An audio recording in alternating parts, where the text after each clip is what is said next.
Dungeon Jumat akhirnya tiba. Dan kali ini tantangannya benar-benar berbeda. Bukannya melawan gelombang monster, Jinwoo harus menang dengan kecepatan, timing presisi, dan gerakan sempurna. Begitu hitungan mundur dimulai, dia memanggil Wind Falcon untuk buff kecepatan dan langsung melesat secepat peluru. Saat proyektil menghujaninya dari segala arah, Jinwoo tak melambat sedikit pun. Dulu, ini hanyalah stage game yang ia taklukkan lewat sebuah layar, tapi kini ia menjalaninya dengan tubuhnya sendiri, dan sensasinya jauh lebih mendebarkan. Lalu tepat ketika semua mengira ia mengikuti rute biasa, Jinwoo menunjukkan jalan pintas rahasia. Ia langsung menyelam ke saluran air bersama lumba-lumba panggilan, melewati jebakan dari bawah, lalu berganti ke Wyvern dan terbang, melewati rintangan terakhir. Dalam sekejap mata, Jinwoo mencapai garis finish dan kembali membuktikan siapa yang terbaik. Alasan pahlawan kita bisa menaklukkan dungeon ini dengan mudah adalah karena selama 10 tahun, Baek Jinwoo hanya hidup untuk satu hal, Battle of Summoners. Saat yang lain menganggapnya game sampah, ia mengubahnya jadi kerajaannya dan menjadi legenda hidup yang dikenal sebagai Jinwoo God. Di hari saat ia akhirnya menaklukkan lantai 100 yang mustahil, Jinwoo pikir ini waktu yang tepat untuk berhenti dan hidup normal. Tapi saat kemenangan diraih, segalanya berubah. Sebuah layar raksasa muncul di langit. Gulungan pemanggil aneh turun bak hujan dan dunia jatuh dalam kekacauan saat para monster mulai merangkak keluar dari kegelapan. Bahkan sebelum Jinwoo sempat mengerti, ia dihantam truk dan kehilangan kesadaran. Saat akhirnya ia membuka mata, 3 tahun telah berlalu. Game itu kini telah menjadi kenyataan. Para summon berjalan di bumi dan seluruh dunia mencari orang yang menaklukkan lantai terakhir. Dan kini Jinwoo hanya punya satu pilihan, bangkit kembali dan menjadi yang terkuat di dunia baru ini. Setelah Jinwoo keluar dari rumah sakit dan pulang ke rumah, ia mulai meneliti realitas baru dunia ini. Pada dasarnya, semua sistem dari dalam game telah muncul di dunia nyata, mulai dari pertarungan antar pemain, raid dungeon hingga Tower of Trials dan sejenisnya. 3 tahun kemudian, semua orang pada dasarnya telah beradaptasi hidup bersama para summon. Tapi meski begitu, Jinwoo yakin mereka takkan mungkin sehebat dirinya. Tepat saat itu ia ditawari kesempatan membuka Cube Inventory, dan saat ia menerimanya, tutorial pun dimulai. Jinwoo lalu pergi ke area terpencil setelah tutorial karena ia tidak tahu summon macam apa yang akan muncul, jadi ia harus waspada. Sebagai hadiah tutorial, ia diberi 2 gulungan pemanggil tingkat rendah, dan saat inilah ia diperingatkan agar lebih baik menggunakan gulungan itu di luar ruangan. Dengan gulungan di tangannya, Jinwoo akhirnya mengakui bahwa dunia telah berubah. Pada titik ini, ia hanya bisa berdoa agar mendapat sesuatu yang layak karena jika ia mulai dengan summon ampas, habislah sudah. Bahkan dengan ini, ia khawatir karena game ini terkenal dengan drop rate-nya yang parah. Peluang mendapat summon rank D hanya 1% dan rank E 5%, sementara rank F mendominasi 94% sisanya.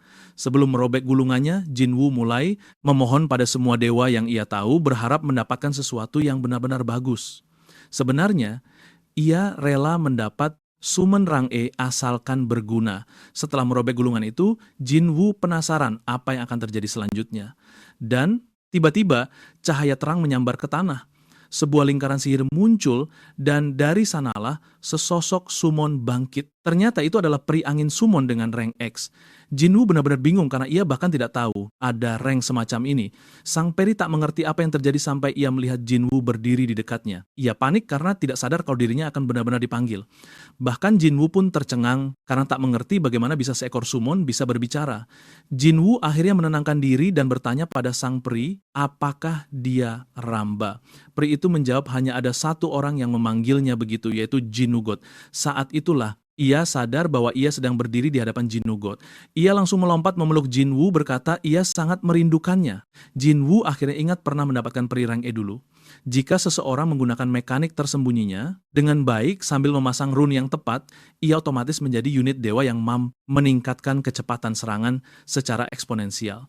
Karena mereka sudah bersama begitu lama, Jinwoo tak punya pilihan selain memberinya nama panggilan. Dan saat itulah ia memilih nama Ramba. Namun Jinwoo ingat kalau Ramba sudah dihapus dari game saat ada patch perbaikan bug di tahun pertama. Para developer mengklaim mereka mendeteksi adanya eksploitasi yang merusak keseimbangan game. Dan Jinwoo hancur saat Ramba dihapus karena ia menghabiskan setahun membesarkannya. Jinwoo memeriksa status Ramba dan sadar peri itu ada dalam karantina, yang membuatnya bingung. Sambil berlinang air mata, Ramba menyebutkan bahwa ia tiba-tiba diseret ke tempat aneh dan dikurung begitu rapat hingga tak bisa melarikan diri. Memegang Jinwoo dengan tangan mungilnya, berharap mereka tak akan pernah terpisah lagi. Jinwoo bertanya siapa yang mengurungnya, tapi ingatannya seolah disegel dari orang itu. Setiap kali dia mencoba, kepalanya terasa sakit luar biasa, dan Jinwoo sadar ada segel pembatas padanya yang mencegahnya untuk mengetahui siapa pelakunya. Jinwoo memintanya menceritakan apapun yang dia ingat, tapi bahkan hal ini pun tak bisa dia ingat karena mereka berada di karantina.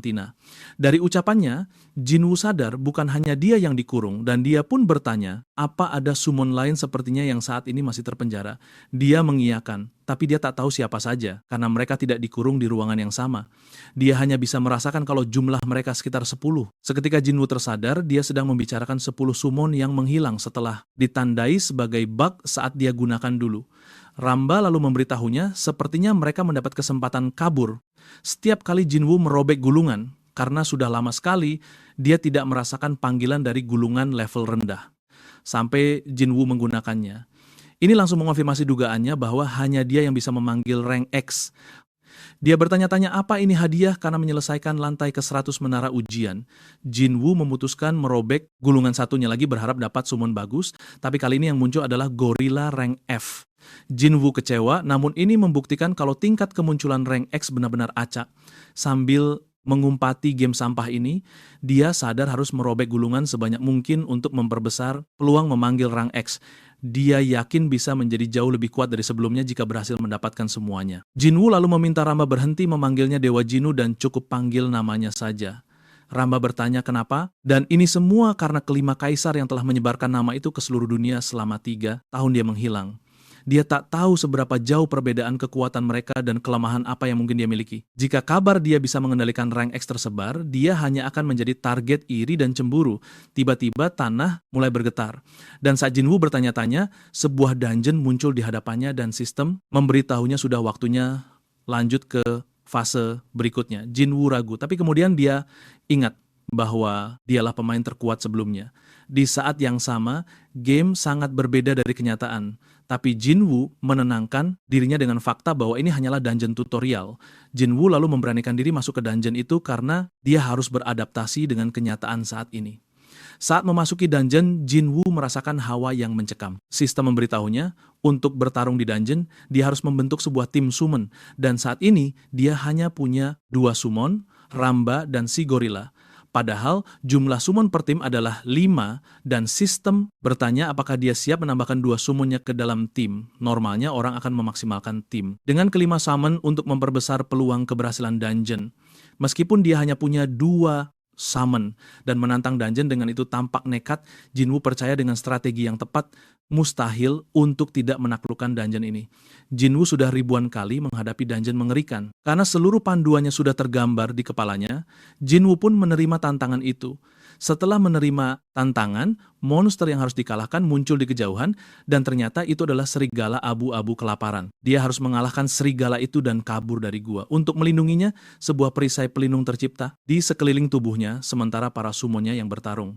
Jinwoo kagum karena sistem perlindungan pemain dari game juga diterapkan di dunia nyata. Namun, dia diperingatkan akan mati jika diserang tanpa perisai pelindung yang aktif. Saat itulah dia sadar bahwa kegagalan berarti kematian dan tak ada kesempatan mengulang. Dengan serigala yang siap menerkam, Jinwoo memerintahkan gorila untuk menyerang. Namun, kecepatan serangan gorila itu terlihat seperti kura-kura membuat Jinwoo benar-benar kecewa. Di saat yang sama, dia sudah menduga sampah ini dan dia memerintahkan Ramba memakai skillnya untuk meningkatkan kecepatan serangan gorila.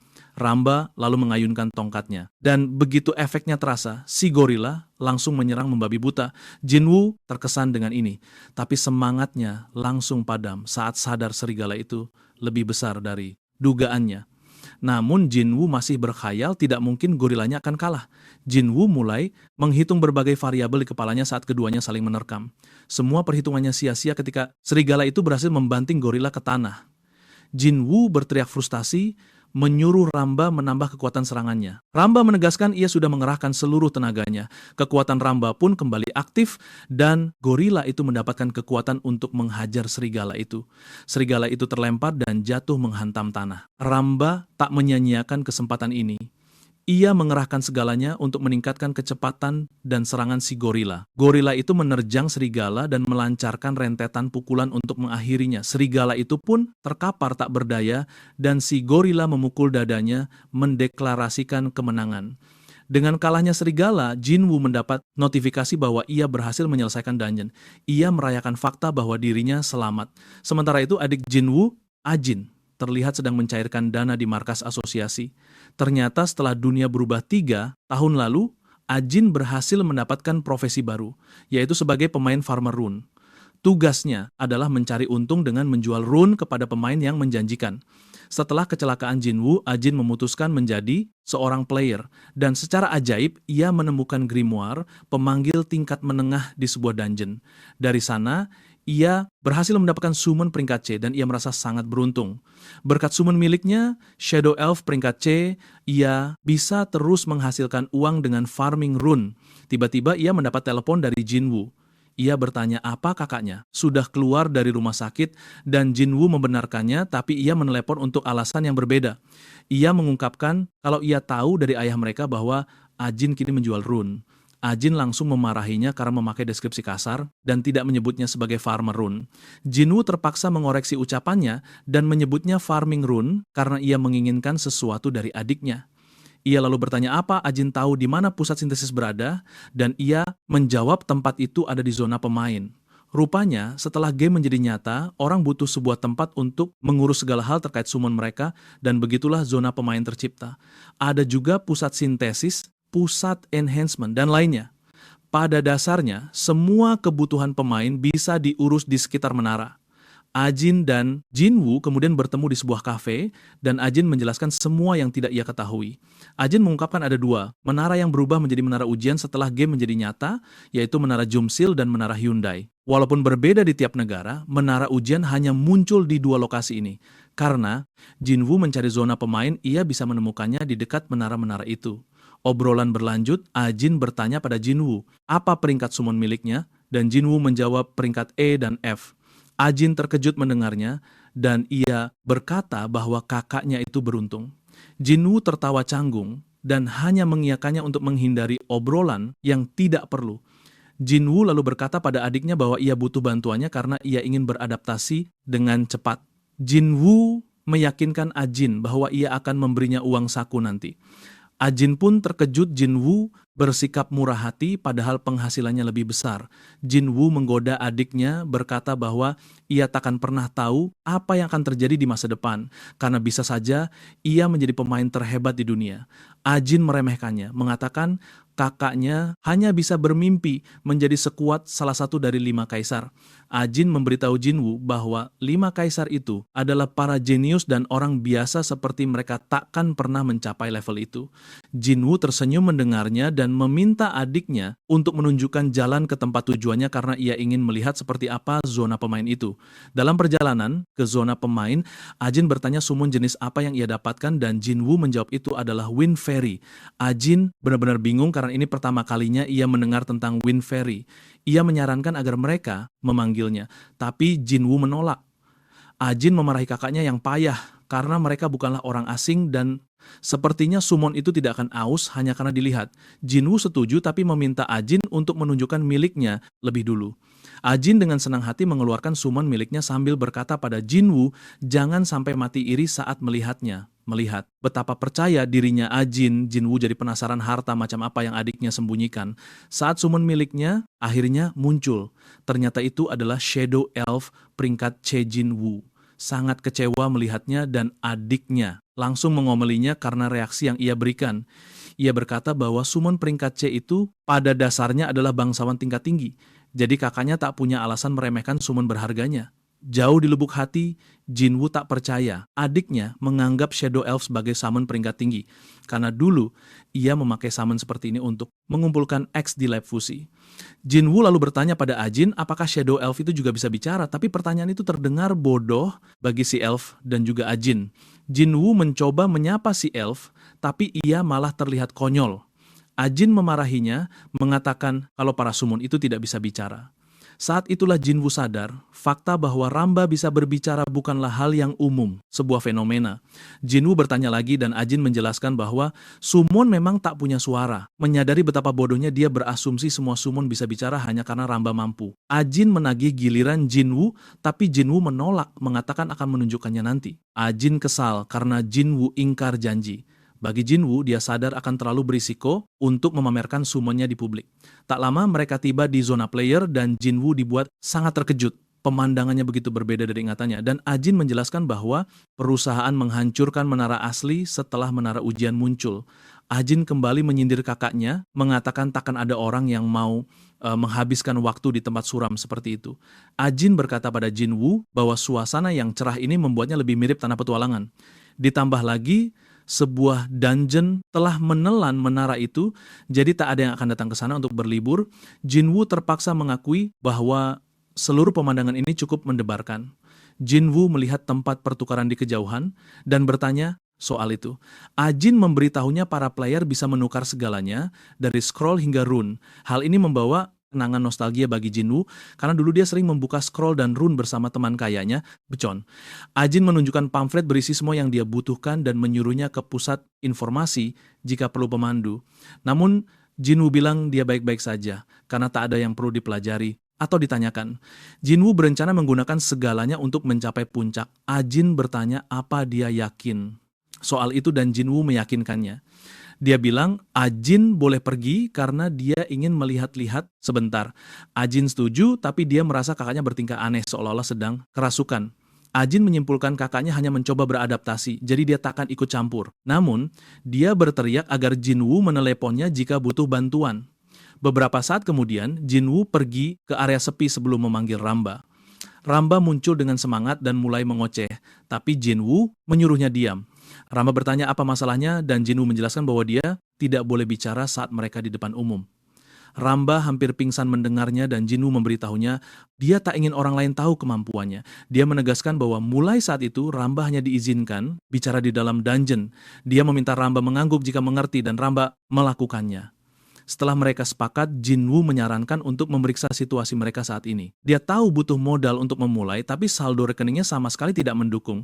Dia bingung kenapa hanya punya uang sebanyak ini, dan pilihan kerja paruh waktu tidak akan cukup. Dia tahu meminta uang pada orang tua adalah pilihan, tapi dia tak mau karena mereka sudah bekerja terlalu keras.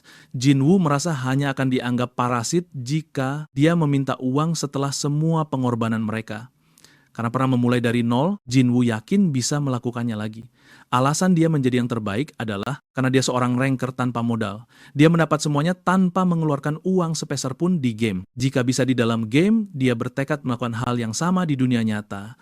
Tiba-tiba notifikasi masuk bahwa dia menerima 500.000. Ini membuatnya syok karena tak ingat meminta uang pada siapapun. Jinwoo memeriksa riwayat transaksi dan sadar uang itu dari ibunya. Jinwoo benar-benar terharu melihatnya karena dia tahu betapa besar pengorbanan ibunya. Dengan suara bergetar, dia berterima kasih pada sang ibu dan berjanji akan mengangkat derajat keluarganya saat sukses nanti. Karena dunia sudah unggul 3 tahun, darinya Jinwoo sadar dia tak bisa membuang waktu sedetik pun. Jinwoo menyimpulkan jalannya adalah menjelajahi dungeon untuk mengumpulkan material, yang berarti hal pertama adalah membentuk sebuah tim. Dia segera membeli 3 scroll summon tingkat rendah untuk mencoba peruntungannya. Namun, hasil pertamanya sangat payah dan akhirnya yang bagus hanyalah kadal beracun peringkat E. Karena dia bisa mendapat 2 peringkat E dalam 5 kali tarikan. Dia yakin telah mengalahkan peluang 5% 2 kali. Kadal beracun itu berguna, tapi 2 lainnya tak menarik, jadi dia akan memakainya sebagai pengisi sementara. Namun, dia telah berhasil membentuk tim dan berencana untuk berkembang bersama timnya saat ini. Rencananya sederhana, yaitu grinding, rune, berburu, dan merobek gulungan. Kepercayaan diri Jinwoo sangat kuat karena ia telah mengulanginya berkali-kali. Dia tahu jika berhasil mengumpulkan ke-10 X-Rank, segalanya akan menjadi sangat mudah baginya. Karena itu, prioritas utamanya adalah menemukan semua X-Rank. Jinwoo lalu mencoba mencari dungeon dengan cara biasa. Namun, dunia nyata tak sama seperti di dalam game. Ia pun mencari lokasi dungeon di ponselnya. Apa yang dilihatnya membuatnya sangat terkejut. Saking kagetnya, ia berteriak histeris, membuat orang lain bingung. Mereka mengira kalau Jinwoo sudah gila. Ternyata, Ia bahkan tak bisa masuk dungeon hanya karena memiliki summon. Ia pun membuka tutorial dungeon di ponselnya. Ia baru tahu kalau gerbang dungeon muncul secara acak di mana saja. Tingkat kesulitan dungeon bisa dilihat dari energinya, tapi peraturannya sudah berubah total. Jadi semudah apapun dungeonnya, ia hanya bisa masuk jika terdaftar resmi sebagai player. Jinwoo terduduk lemas. Ia meratapi nasibnya yang sial. Kenapa ia bangkit tepat saat aturannya baru saja diubah? Melihatnya sedih, Ramba mencoba menghiburnya. Jinwoo mengelus kepalanya, berterima kasih atas dukungannya. Tiba-tiba, sebuah telepon masuk dari adiknya, menanyakan kapan ia akan pulang karena ibu mereka sudah mencari. Jinwoo berkata mereka tak perlu khawatir soal makan malamnya. Namun ada sesuatu yang ingin ia tanyakan. Ia bertanya pada adiknya, apa benar seseorang harus terdaftar sebagai player untuk bisa masuk dungeon? Mendengar itu, Ajin tergagap tak bisa menjawab. Jinwoo curiga adiknya sengaja menyembunyikan hal itu. Tapi Ajin meyakinkan kalau ia hanya lupa. Itu adalah peraturan baru karena banyak orang tewas di dungeon. Akibatnya, pemerintah terpaksa turun tangan. Jinwoo terkejut mendengarnya dan Ajin berkata situasinya lebih parah. Pemerintah sampai menempatkan staf di setiap pintu masuk dungeon. Jadi tak ada yang bisa masuk seenaknya. Seseorang tak bisa masuk tanpa izin dari staf yang berjaga. Mendengar hal itu, Jinwoo sadar situasinya sulit. Dari semua yang ia cari tadi, proses pendaftarannya saja pasti akan sangat merepotkan. Ia berpikir, mungkin pembatasan ini untuk menekan jumlah player. Karena jika semua orang jadi player dan terbutakan oleh uang, sistem sosial pasti akan hancur. Ajin lalu menambahkan soal sistem peringkat. Sistem itu memberi peringkat 100 player teratas domestik dan internasional setiap tahunnya. Saking buruknya, Korea bahkan tidak masuk dalam peringkat dunia. Ajin lalu berkata akan hebat jika Jinwoo bisa muncul dan mengubah segalanya. Sebelum Ajin bicara lebih jauh dan menghubungkannya dengan Gingot, Jinwoo buru-buru menutup teleponnya. Karena semua sudah direncanakan, Jinwoo memutuskan untuk beristirahat dulu. Keesokan paginya, pukul 6 pagi, Jinwoo sudah bersiap untuk pergi dari rumah. Orang tuanya kaget melihatnya pergi sepagi itu. Ibunya menyuruhnya makan terlebih dahulu sebelum berangkat. Tapi Jinwoo menolak, ia bilang harus segera pergi. Setelah memakai sepatunya, ia berbalik pada orang tuanya. Ia meminta maaf karena selama ini telah menjadi anak yang merepotkan. Ia juga berterima kasih atas segalanya. Setelah mengatakan itu, ia pun pergi. Ayahnya terheran-heran, namun ibunya justru merasa khawatir. Sang ayah mencoba menenangkan istrinya. Berkata Jinwoo akan baik-baik saja karena ada pelatihan keamanan dari pemerintah. Pria itu lalu mengajak mereka sarapan agar bisa segera berangkat. Sementara itu ibu Jinwoo hanya bisa berdoa. Ia mendoakan keselamatan putranya. Di era baru ini, di mana semua orang bisa menjadi player, Korea Selatan justru menjadi sorotan karena tingkat kematian yang tinggi di dungeon. Ini semua karena sindrom karakter utama. Sindrom yang lahir dari keserakahan membuat mereka berkhayal menjadi protagonis di dunia fantasi. Akibat kecerobohan mereka, banyak orang tewas. Media asing pun menyimpulkan bahwa negara itu, bekas raksasa game itu, kini berada di peringkat bawah. Jinwoo tak percaya banyak orang mati karena delusi semata. Meski begitu, Jinwoo sadar ia tak pantas menghakimi. Ia sendiri pernah kecanduan game selama lebih dari 10 tahun. Siang harinya, ia tiba di asosiasi untuk mendaftar sebagai player. Jinwoo pun bertanya pada petugas di sana. Ia menanyakan berapa banyak orang yang bisa lolos kualifikasi player. Wanita itu menjawab bahwa dari sekian banyak pendaftar, hanya 50 orang yang lulus ujian yang akan mendapatkan gelar player. Mendengar ini, Jinwoo sadar ini tak akan mudah. Saat ini saja ada lebih dari 1.000 orang yang mendaftar sepertinya. Namun, Jinwoo sangat yakin dengan kemampuannya untuk menjadi salah satu dari mereka yang terpilih. Karena jika ia saja tidak lolos, maka tak ada alasan ia pernah dijuluki sebagai raja dari game tersebut. Model Jinwoo duduk di aula, menunggu pendaftarannya diproses. Seorang tokoh penting, anggota dewan yang juga juri kualifikasi Park Chong-wook berada di ruangan itu. Chong-wook masih saja mengeluh soal proses kualifikasi saat tiba-tiba sebagian dinding meledak, hancur. Kepanikan pecah dan Chong-wook segera bangkit untuk menyelidiki apa yang sedang terjadi. Saat itu, seorang pria masuk dengan summonnya, seekor orb merah menyeramkan, dan monster pengganggu lainnya. Rupanya, pria itu datang untuk balas dendam pada Chong-wook karena membunuh saudaranya. Melihat betapa gilanya situasi ini, Chong-wook juga mengeluarkan summon miliknya yang semuanya tampak mengintimidasi. Ternyata, pria yang menyerang mereka adalah anggota geng dan Jinwoo tak menyadari apapun karena ia memakai earpiece. Sesaat kemudian dia berbalik dan melihat Chong-wook serta pria gila itu saling berhadapan, membuatnya sangat terkejut dan bingung. Warga sipil di ruangan itu mulai panik, tapi sebagian percaya pada Chong-wook karena ia dikenal sebagai orang yang menghabisi geng seolah itu bukan apa-apa. Jinwoo kaget mendengarnya, tak menyangka orang-orang mulai memakai summon untuk bertingkah seperti preman. Chonguk segera memerintahkan semua orang untuk mengaktifkan perisai pelindung dan mengeluarkan summon mereka karena ini adalah keadaan darurat. Ramba sejenak menganalisis situasi dan tepat saat dia akan mulai bicara, Jinwoo membekap mulutnya, mengingatkan bahwa dia dilarang bicara di depan umum. Anggota geng itu lalu melepaskan orknya, memprovokasi Chonguk dan bertanya berapa lama dia bisa bertahan melawannya. Sementara itu, Jinwoo bersembunyi di balik meja, sama sekali tak tertarik untuk terlibat karena dia tahu itu hanya akan menjadi masalah besar baginya. Jinwoo memutuskan untuk mengamati pertarungan mereka dari kejauhan untuk saat ini. Saat ork itu menyerbu Chonguk, serangannya dihentikan oleh semburan api. Salah, satu summon Chonguk memang memiliki kemampuan api. Tapi saat api mereda, ork itu tetap tak terluka. Faktanya, tampaknya ork itu malah diperkuat oleh api tersebut. Anggota geng itu mengejek Chonguk, bertanya apa hanya itu yang bisa dia lakukan. Pada titik ini, Chonguk mulai cemas, tapi sepertinya Jinwoo telah menyadari sesuatu. Jinwoo menyadari para warga sipil mulai panik karena Chonguk terlihat terdesak. Jinwoo bingung apa yang bisa ia lakukan, karena khawatir jika membantu malah akan terjebak dalam perkelahian yang tak perlu. Saat dia sibuk berpikir, ork itu mengamuk menyerang summon milik Chonguk. Dia takkan mati sebelum tujuannya tercapai. Jinwoo perlahan mendekati Chonguk dan menepuk bahunya. Chonguk mendesaknya untuk mundur karena ini berbahaya.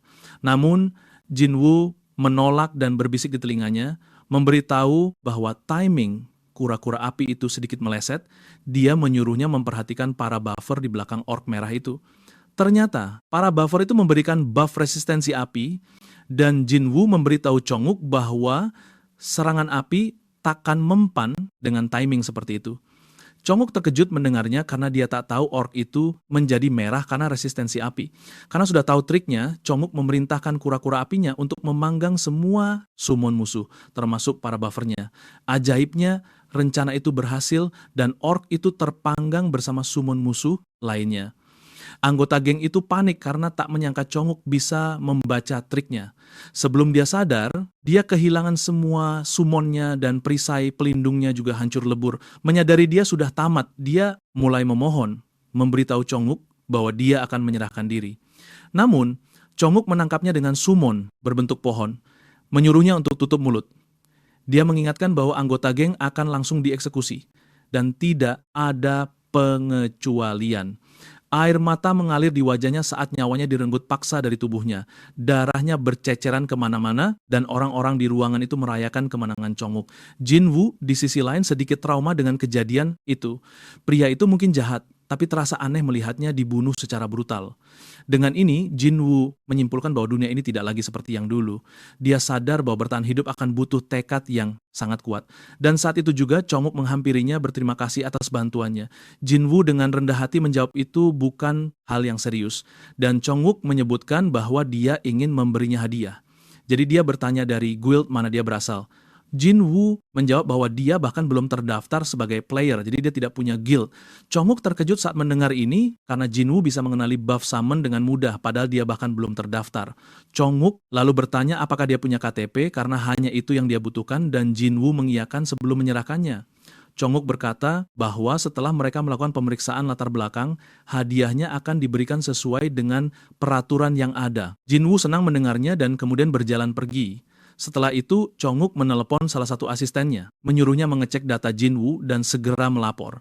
Malamnya, Jinwoo menghadiahi Ramba dengan sebuah donat besar sebagai upah karena bersikap baik. Di saat yang sama, Jinwoo berharap tak ada masalah besar karena ia tak berniat ikut campur. Tapi ia terpaksa, sebab semua orang di ruang itu bisa tewas jika ia diam saja. Melihat betapa rumitnya situasi ini, Jinwoo sadar ia harus mengumpulkan gulungan summon dan memanggil monster berikutnya secepat mungkin. Rank X sesegera mungkin. Prioritasnya saat ini adalah Blast Dragon Mage dan para Drill Instructor. Ternyata mereka adalah rank D dan E yang bisa didapat dari gulungan summon tingkat rendah. Keesokan harinya, Chonguk mendapat info baru. Jinwoo sempat dirawat 3 tahun akibat kecelakaan. Dan seketika ia paham kenapa Jinwoo jadi player tak terdaftar. Chonguk tak merasa aneh, karena kecelakaan semacam itu biasa terjadi saat kekacauan pertama kali muncul. Namun, Chonguk dikejutkan lagi saat tahu Jinwoo langsung mendaftar menjadi player begitu ia siuman, begitu ia keluar dari rumah sakit. Changuk mengecek arsip Jinwoo dan sadar laporan asistennya benar adanya. Chonguk sangat terkesima sampai-sampai ia lupa sedang berada di luar. Saking terkejutnya, ia melupakan sekitar. Ia langsung memutuskan untuk menjadi juri evaluasi bulan ini. Changuk tahu kalau tindakan Jinwoo ini menunjukkan sesuatu. Mendaftar jadi player, sesaat setelah sadar menunjukkan betapa cepatnya ia beradaptasi. Chonguk sangat antusias, ia mungkin saja baru saja menemukan permata yang asli. Di hari pelatihan, Jinwoo tiba di pusat pelatihan dan melihat keramaian, kerumunan yang sama seperti saat ia mendaftar dulu. Jinwoo sadar ia harus mengalahkan semua pesaing ini jika ingin punya kesempatan menjadi seorang player. Namun, ia tak khawatir sedikit pun karena baginya ini hanyalah permainan anak-anak dan tak ada yang lebih paham game ini darinya. Tak lama acara dimulai dan Jinwoo terkejut saat menyadari Chonguk hadir sebagai juri penilai. Tak lama kemudian, Chonguk memanggil Jinwoo untuk pertemuan 4 mata. Jinwoo menunjukkan keterkejutannya bahwa pria itu seorang juri. Itu adalah hal terakhir yang ia duga akan terjadi. Chonguk menggodanya, siapa tahu ini takdir. Ia lalu bertanya pendapat Jinwoo tentang pelatihan yang sudah ia jalani. Jinwoo terdiam sejenak sebelum menjawab.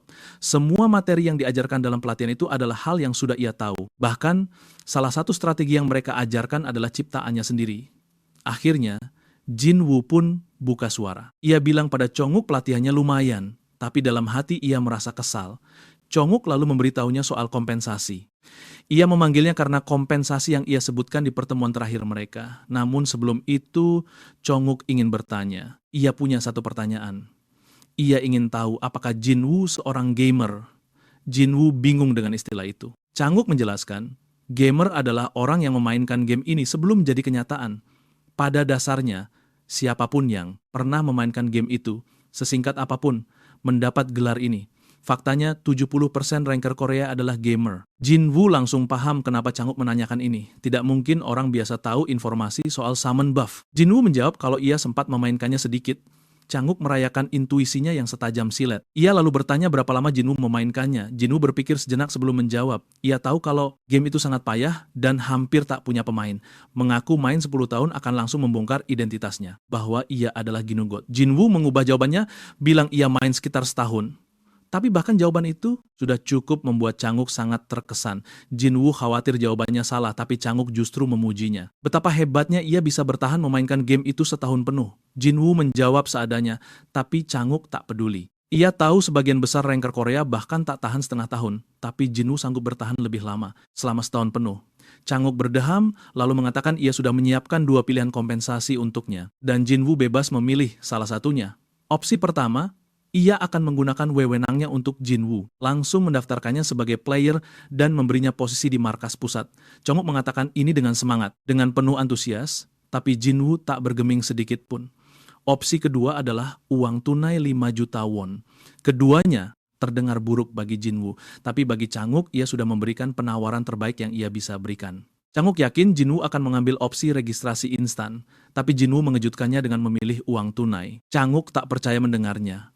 Ia mencoba memberitahu Jinwoo bahwa proses pendaftaran player sangat lama, tapi Jinwoo meyakinkannya kalau ia lebih suka mengambil rute panjang. Jinwoo berdiri dan mengatakan pada Changuk kalau ia bisa mengurus pendaftarannya sendiri dan ia tak berniat gabung markas pusat. Dalam benaknya, pekerjaan kantoran itu hanya buang-buang waktu berharganya karena ia harus melacak summon rank X miliknya. Maka tak ada waktu lagi. Setelah pertemuan itu, Jinwoo langsung menuju lokasi ujian praktek.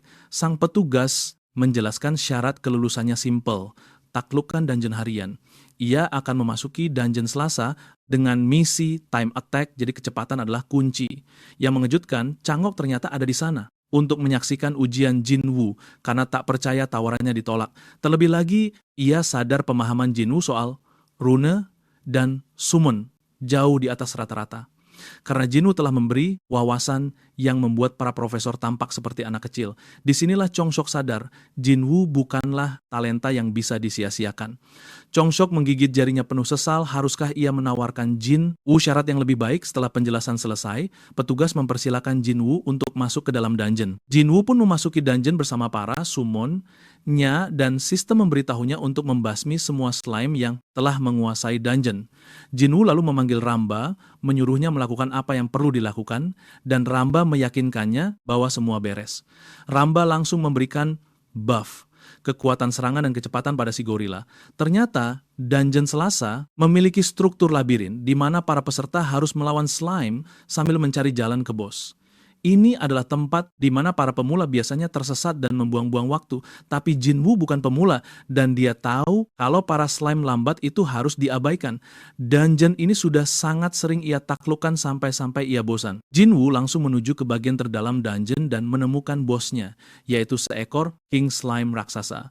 Jinwoo memerintahkan si gorila menyerang King Slime dan ia melesat sambil menghantamnya dengan kedua tangan, langsung menghancurkan King Slime itu. Jinwoo hanya menonton dari belakang, bangga seperti seorang ayah. Inilah alasannya ia menyukai Ramba. Buff, serangannya benar-benar membuatnya jadi overpowered, bahkan bisa membuat rank F terlihat mengerikan. Jinwoo melihat si gorila menghajar King Slime sampai menjadi air dan bertanya-tanya bagaimana jika buff Ramba berlaku untuk summon lainnya juga. Setelah King Slime kalah, ia menerima pesan ucapan selamat karena telah mengalahkan monster boss.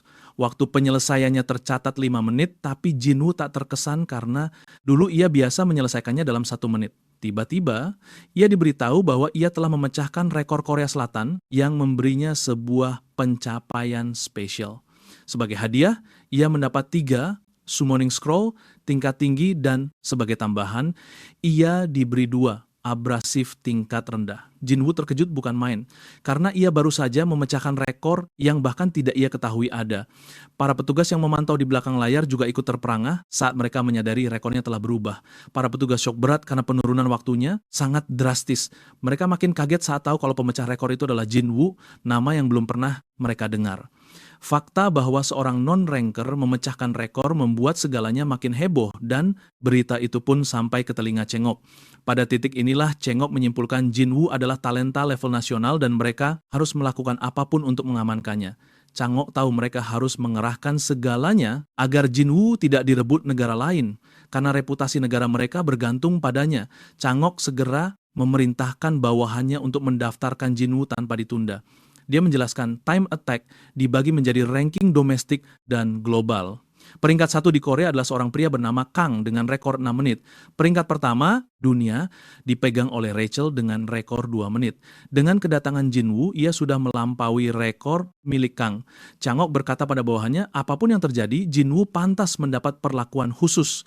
Saat Jinwoo melangkah keluar dari dungeon, ia sangat kecewa mengetahui bahwa 5 menit dianggap rekor papan atas di era ini. Tiba-tiba, Changok berlari menghampirinya, berkata bahwa ia sudah ingin sekali bertemu dengannya. Changok memuji rekor Jinwoo yang luar biasa sambil bertanya bagaimana ia bisa memecahkannya di percobaan pertama.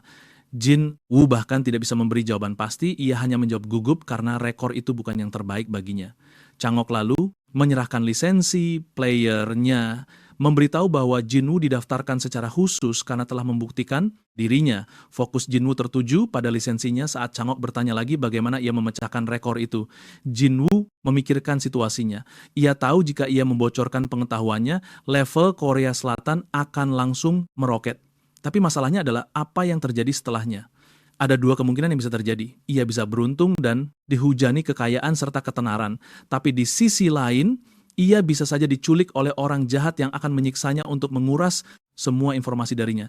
Jinwoo lalu menjawab kalau pertanyaan Changok sangatlah tidak sopan.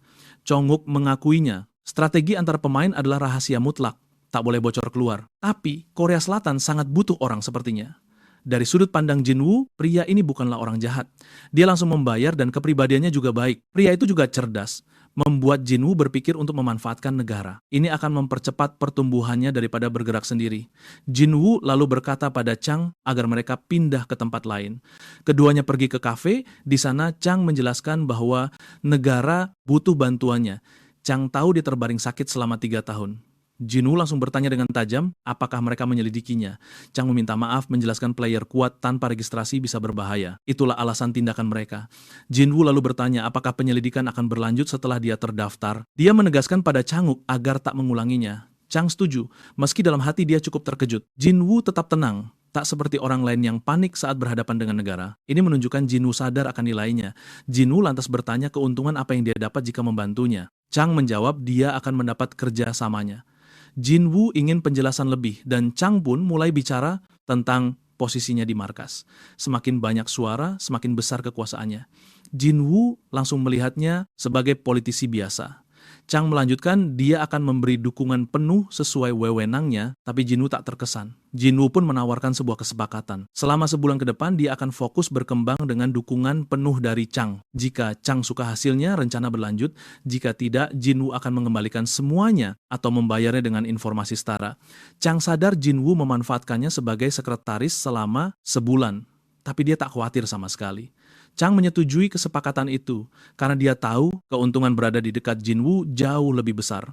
Setelah sepakat, Jin Woo meminta Chong-wook merahasiakan rekor barunya demi keselamatannya. Chong-sook hampir berkata markas bisa melindunginya, tapi dia terdiam. Sadar telah melebih-lebihkan kemampuan mereka. Markas bahkan kesulitan menghadapi geng biasa, apalagi melindungi aset berharga. Chang tahu Jin Woo menyadari ini, jadi dia berjanji akan menjaga rahasianya. Namun dia memperingatkan bahwa beritanya mungkin masih bisa bocor, tapi Jin Woo tak keberatan. Setelah itu Jin Woo pergi, puas karena semua keinginannya terpenuhi, termasuk menjaga privasinya. Dalam perjalanan, dia memeriksa hadiah yang didapat. Dia takjub mendapat 3 gulungan summon tingkat tinggi dan 2 item pemoles tingkat rendah. Jin Woo tak heran mendapat hadiah pencapaian meski seseorang sudah memecahkan rekor lebih dulu. Ini karena hadiah pencapaian bisa didapat sekali per pemain. Dia berpikir untuk menjual gulungan tingkat tinggi itu demi uang. Dia teringat player web yang diceritakan Chang-wook, pasar online khusus player terdaftar. Di sanalah semua jual beli item terjadi dan Chang sudah membantunya membuat akun. Jin Woo lalu mengecek harga jual gulungan summon tingkat tinggi. Dia terperangah saat tahu harganya mencapai 3 juta won. Sulit dipercaya. Dia bisa dapat uang sebanyak itu hanya dalam 5 menit di dungeon. Melihat betapa mudahnya mencari uang, Jin Woo tak sabar membahagiakan keluarganya. Dia memutuskan menjual gulungan itu untuk membeli gulungan summon tingkat rendah karena summon rank X yang super kuat justru bisa didapat dari gulungan tingkat rendah.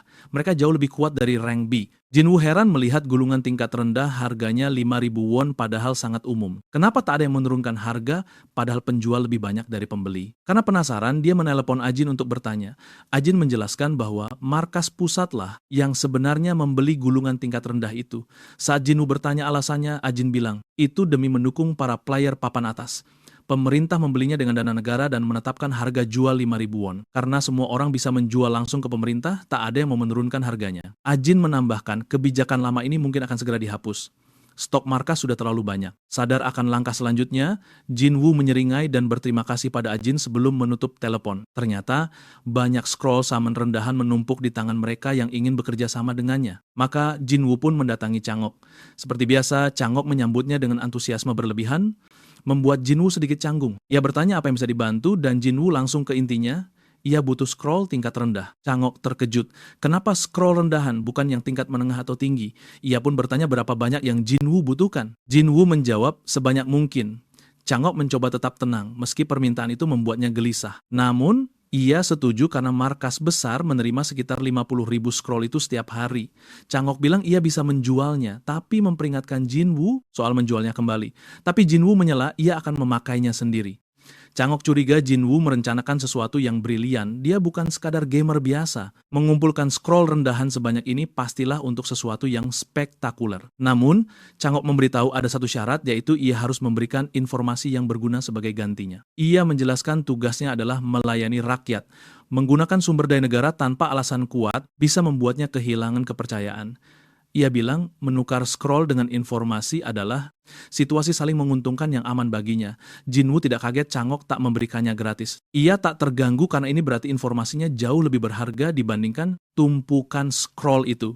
Jin Woo menyetujui kesepakatan itu dan membocorkan soal hadiah pemecahan rekor. Dia bilang, hadiah pencapaian nasional adalah 3 scroll summon tingkat lanjut per dungeon. Pemain lain pun bisa mendapat hadiah yang sama jika memecahkan rekor waktu sebelumnya. Jadi jika para pemain bergiliran seperti lari estafet, mereka bisa mendapat hadiah maksimal dalam waktu tersingkat. Dan ini juga akan menaikkan peringkat negara. Chang-wook berkata para pemain top mereka sudah memakai metode ini. Tapi ia sadar metode ini bisa diulang karena masih banyak pemain lain yang belum mengklaim hadiah pencapaian ini. Ketika Jin Woo menyebut ini strategi jitu untuk dungeon hari Selasa, mata Chang-wook berbinar, menyadari inilah cara Jin Woo memecahkan rekor pertamanya. Padahal bukan itu yang ia gunakan. Tapi Jin Woo tak berniat menyangkalnya agar Chang-wook tidak curiga. Jin Woo mengiyakan itu strateginya, dan siapapun bisa menyelesaikan dungeon Selasa di bawah 3 menit dengan cara ini. Changok terperangah, namun sebelum ia bertanya lebih jauh, Jin Woo memintanya menyelesaikan pembayaran untuk info tadi. Untuk pertanyaan lebih lanjut, ia menuntut tambahan 50 scroll tingkat tinggi. Mendengar ini, nyawa Changok serasa melayang dari tubuhnya, karena 50 scroll tingkat tinggi harganya sekitar 150 juta won. Melihat keraguannya, Jin Woo memutuskan untuk memberinya sedikit info lagi. Ia bilang metode itu juga bekerja untuk dungeon tingkat rendah dan tertinggi. Dan hadiah dari dungeon-dungeon itu nilainya puluhan miliar. Changok berpikir sejenak dan tahu Jin Woo benar. Dibandingkan permintaan Jin Woo, nilai yang bisa mereka dapatkan jauh lebih besar. Maka ia setuju dan akan mentransfer uangnya setelah informasi terverifikasi. Changok juga berjanji memberinya 10.000 scroll rendahan setiap hari. Jin Woo lalu meyakinkan Changok bahwa ia tidak akan menyesali keputusannya. Sore harinya, Changok mengumpulkan tim untuk menguji strategi Jin Woo, membuat semua bertanya kenapa dipanggil di luar jam kerja. Changok berkata ada hal penting yang perlu mereka coba. Tim langsung bersemangat karena Changok tak pernah memanggil mereka tanpa alasan. Ia memulai dengan menyebutkan bahwa rekor dungeon Selasa telah dipecahkan, tapi ia bilang rekor itu pecah berkat strategi yang baru ia dapat dari luar negeri. Ia mengklaim telah menguji strategi itu pada Jin Woo dan hasilnya bagus, makanya ia ingin yang lain juga mencobanya. Changok berbohong demi menjaga privasi Jin Woo, seperti janjinya. Tim yang polos itu langsung percaya, dan mengira itulah alasan Changok melarang mereka menyebarkan berita tentang Jin Woo. Lalu Changok mengumumkan semuanya akan melakukan serangan waktu di dungeon Selasa untuk menguji strategi itu. Tapi saat ia mengungkap summon inti untuk misi ini adalah Modelet Komodo, semua orang langsung meragukannya. Sebab Modelet Komodo hanyalah seekor kada lemah seukuran pria dewasa. Komodo itu memang alot dengan serangan lumayan, summon peringkat B yang mampu menyerang dan bertahan. Tapi semua itu hanyalah karena sulit dibesarkan. Komodo ini dianggap summon gagal dibanding summon rank B lainnya, jadi ia biasa dianggap sebagai summon gagal. Tapi, yang tak diketahui para player, Komodo ini sangat suka memangsa slime raksasa. Melepasnya di dungeon bisa membersihkan dungeon secepat ia berburu slime. Setelah Changok menjelaskan taktik jitunya, mereka pun bergiliran membersihkan dungeon. Mereka takjub karena bisa sampai ke ruang bos kurang dari 4 menit berkat nafsu makan si Komodo. Dengan taktik baru ini, Korea Selatan akhirnya punya harapan memecahkan rekor dunia selama mereka bisa mengoptimalkan kecepatan gerak dengan rune. Kini, summon yang dulu diremehkan, itu malah jadi favorit mereka. Beberapa hari kemudian, beredar kabar Korea Selatan telah memecahkan rekor berturut-turut dan Changok diakui sebagai otaknya. Setelah membaca artikel itu, Changok memutuskan untuk menem pada Jin Woo karena ia adalah jaminan kesuksesan meski masih player tahun pertama. Karena ini, ia memutuskan membuat tim manajemen khusus untuk semua urusan Jin Woo. Untuk anggotanya, ia memilih Ja, Byung Jin, dan Tasop. Tak lama, ia menerima 150 juta won yang dijanjikan. Jin Woo kaget ternyata cari uang semudah ini. Di saat yang sama, Ramba menatap uang itu sambil membayangkan berapa roti krim yang bisa ia beli. Jin Woo lalu memeriksa inventarisnya dan menemukan 10.000 gulungan summon rendahan yang dijanjikan. Karena Chongsho menepati janji, Jin Woo juga akan berusaha menjadi player sukses. Pertama, ia menyiram air ke tanah, sementara Ramba berdoa pada semua dewa, berharap Jin Woo mendapatkan summon rank X. Ini adalah ritual yang biasa mereka lakukan di masa lalu. Setelah ritual, Jin Woo penuh semangat mulai menggacha dan membuka semua gulungan. Sayangnya, setelah waktu yang terasa, seperti selamanya, Jin Woo dan Ramba tumbang kelelahan. Mereka membuka lebih dari 3.000 gulungan dalam sejam tanpa hasil apapun. Jin Woo meratap. Heran kenapa begitu banyak gulungan hanya menghasilkan setumpuk sampah tak berguna rank F. Ramba menjewer telinganya, menyebutnya bodoh karena berpikir rank X akan muncul semudah itu. Tapi Jin Woo yakin seharusnya bisa dan mengingatkan kalau Ramba muncul di percobaan pertamanya. Ramba bilang kasusnya murni keberuntungan, bukan kepastian. Ia menjelaskan kalau 10.000 atau 100.000 gulungan rendahan mungkin tak akan cukup untuk mendapat summon rank X. Jin Woo bingung dan bertanya apa maksudnya. Sadar kalau tuannya tak tahu apa-apa soal sistem summon, Ramba memutuskan untuk mengajarinya. Dia menjelaskan bahwa summon ada dalam jumlah besar. Contohnya, 8 miliar orang bisa dapat sekitar 800 juta ulat tanduk. Ramba menambahkan, meski summon lain jumlahnya banyak, rank X itu tergolong terisolasi. Jadi hanya ada satu untuk setiap jenisnya. Jinwoo shock mendengarnya dan bertanya kenapa, tapi Ramba tak tahu alasan rank X begitu spesial. Namun, ia yakin hanya Jinwoo yang bisa memanggil para summon terisolasi itu. Saat Jinwoo mengerti betapa sulitnya perhitungan yang diajarkan Ramba, ia mulai panik karena ada puluhan ribu jenis summon, masing-masing sekitar 800 juta. Jadi kemungkinan ia dapat rank X sangatlah kecil. Jinwoo pun tumbang, sadar kalau lebih mungkin menang lotre berkali-kali daripada berhasil dalam waktu dekat. Tetap saja Ramba menghiburnya menjelaskan bahwa summon yang sudah didapat tak akan muncul lagi sampai mereka dijual. Jadi jika 800 juta ulat tanduk sudah dipanggil, maka ulat tanduk tak akan pernah muncul lagi di summon berikutnya. Namun Jinwoo tetap merasa itu tak mengubah tingkat kesulitan yang ia hadapi. Dia berpikir apa membuka gulungan tingkat menengah bisa membantu. Tapi ia langsung berubah pikiran karena efisiensinya rendah. Ditambah lagi harganya mahal, jadi stoknya di pasar sangat sedikit. Jinwoo memutuskan untuk tetap memakai gulungan rendahan dan terus menggacha, meski tahu kemungkinannya sangat tipis. Bertekad menemukan 1 dari 800 juta itu, Jinwoo mulai membuka semua gulungannya, memohon Dewi Fortuna menemukannya sementara Ramba jadi pemandu sorak ciliknya. Sayangnya, setelah 2 minggu membuka gulungan, Jinwoo dan Ramba kelelahan total, tapi tak ada kemajuan. Mereka telah membuka 140.000 gulungan summon tanpa menemukan satupun summon rang X. Mereka bahkan harus menyewa kamar di dekat zona player hanya untuk melakukan sintesis summon. Yang ada di pikiran Ramba saat ini hanyalah roti krim. Tapi Jinwoo tak mau menyerah karena ia tak bisa terus bergantung pada orang tuanya. Beberapa saat kemudian ia tiba-tiba membangunkan Ramba agar mereka bisa melakukan sintesis pada tumpukan summon tak berguna yang mereka dapat. Tak lama mereka tiba di tempat sintesis. Pusat sintesis yang dulunya sebuah hotel. Seperti bangunan lain, tempat ini pun ikut bertransformasi menjadi pusat sintesis. Jinwoo mengambil nomor antrian, sementara Ramba kembali memastikan urutan sintesisnya agar tidak ada kesalahan. Tak lama, giliran mereka pun tiba. Memasuki ruang sintesis, Ramba langsung menyemangati Jinwoo karena kemajuannya bergantung pada rencana ini.